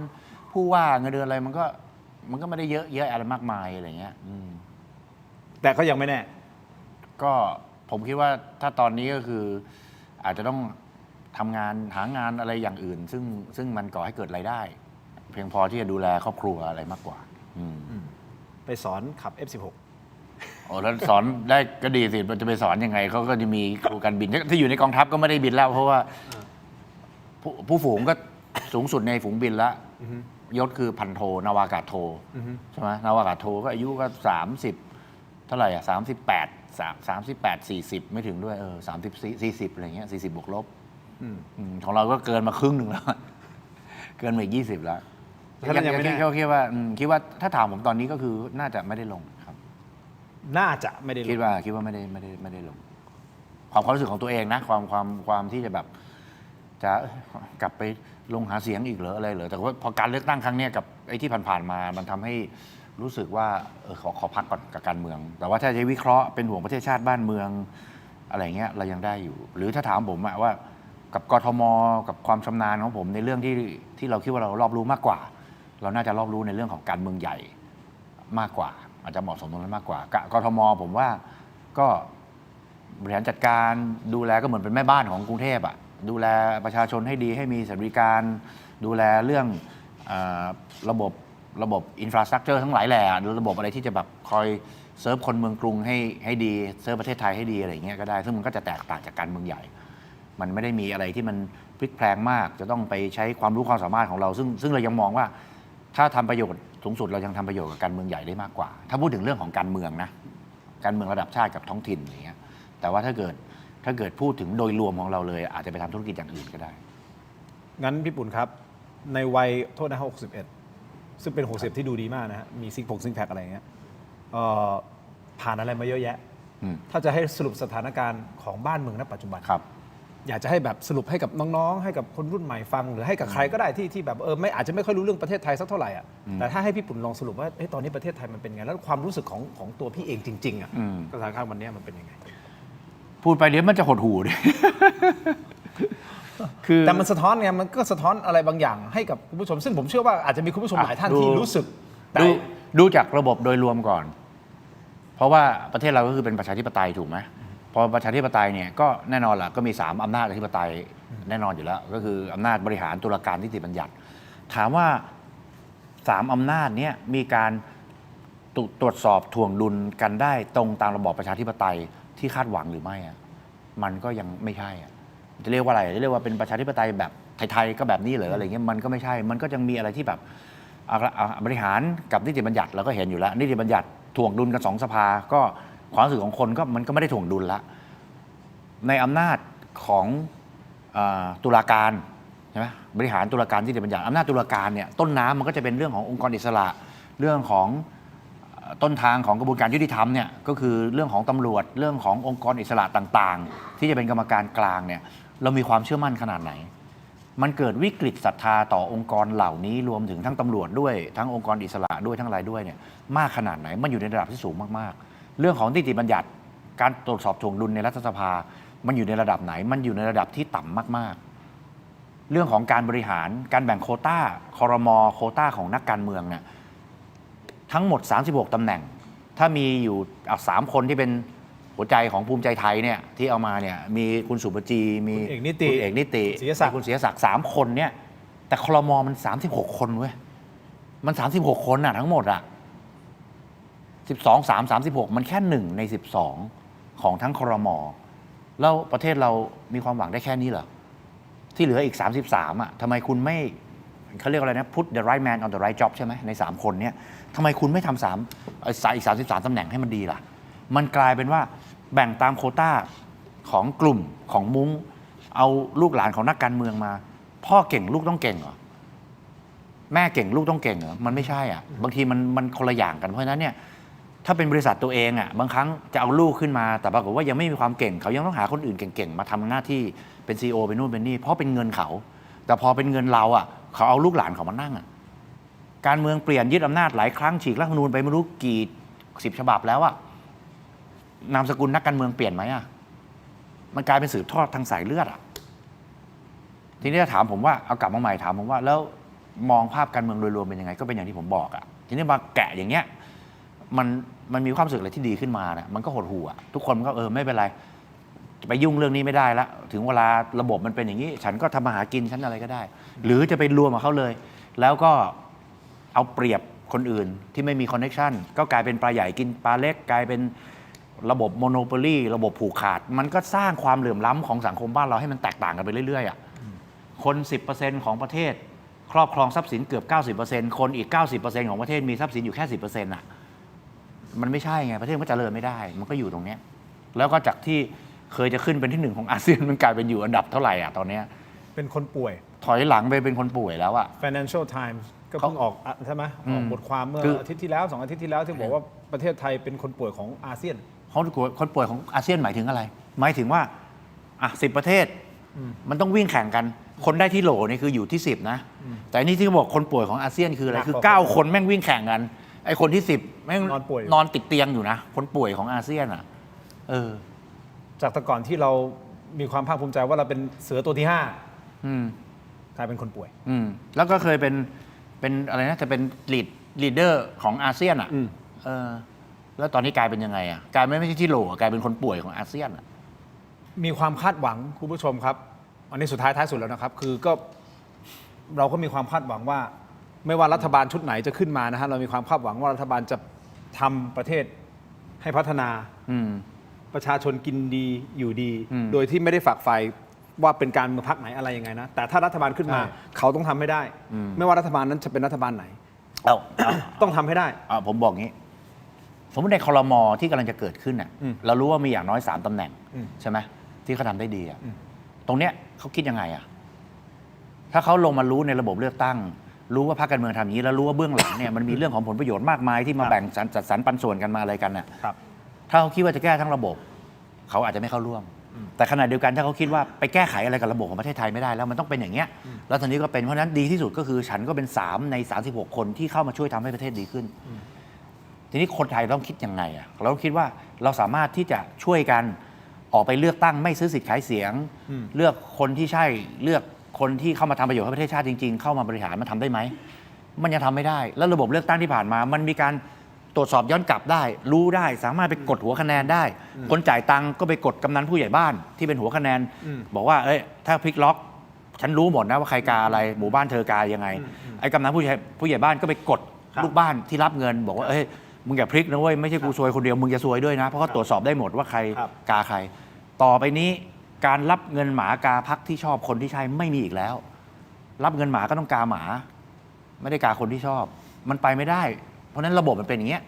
เราจะคิดว่าไงที่จะแก้ระบบหรือคิดว่าต้องไปอย่างนี้แล้วก็ทำให้มันดีที่สุดมันก็แล้วแต่ว่าจะแก้ไขปัญหาประเทศชาติในสเกลไหนแต่ถ้าเกิดอะไรพูดตรงๆผมก็พูดอย่างเงี้ยถึงบอกว่าถ้าให้พูดออกไปอ่ะแล้วมันจะรู้สึกอะไรดีขึ้นไหมอ่ะมันก็จะมีแต่หดหู่แล้วก็จะทำไงมันก็เป็นมุมมองซึ่งใช่นะฮะคุณผู้ชมคิดเห็นอย่างไรก็คอมเมนต์เข้ามานะฮะอยู่ในใจของพวกเรานะครับสามารถที่จะคอมเมนต์เข้ามาได้แต่ที่แน่ๆคุณผู้ชมครับเราถามว่าคุณติดตามว่านะครับ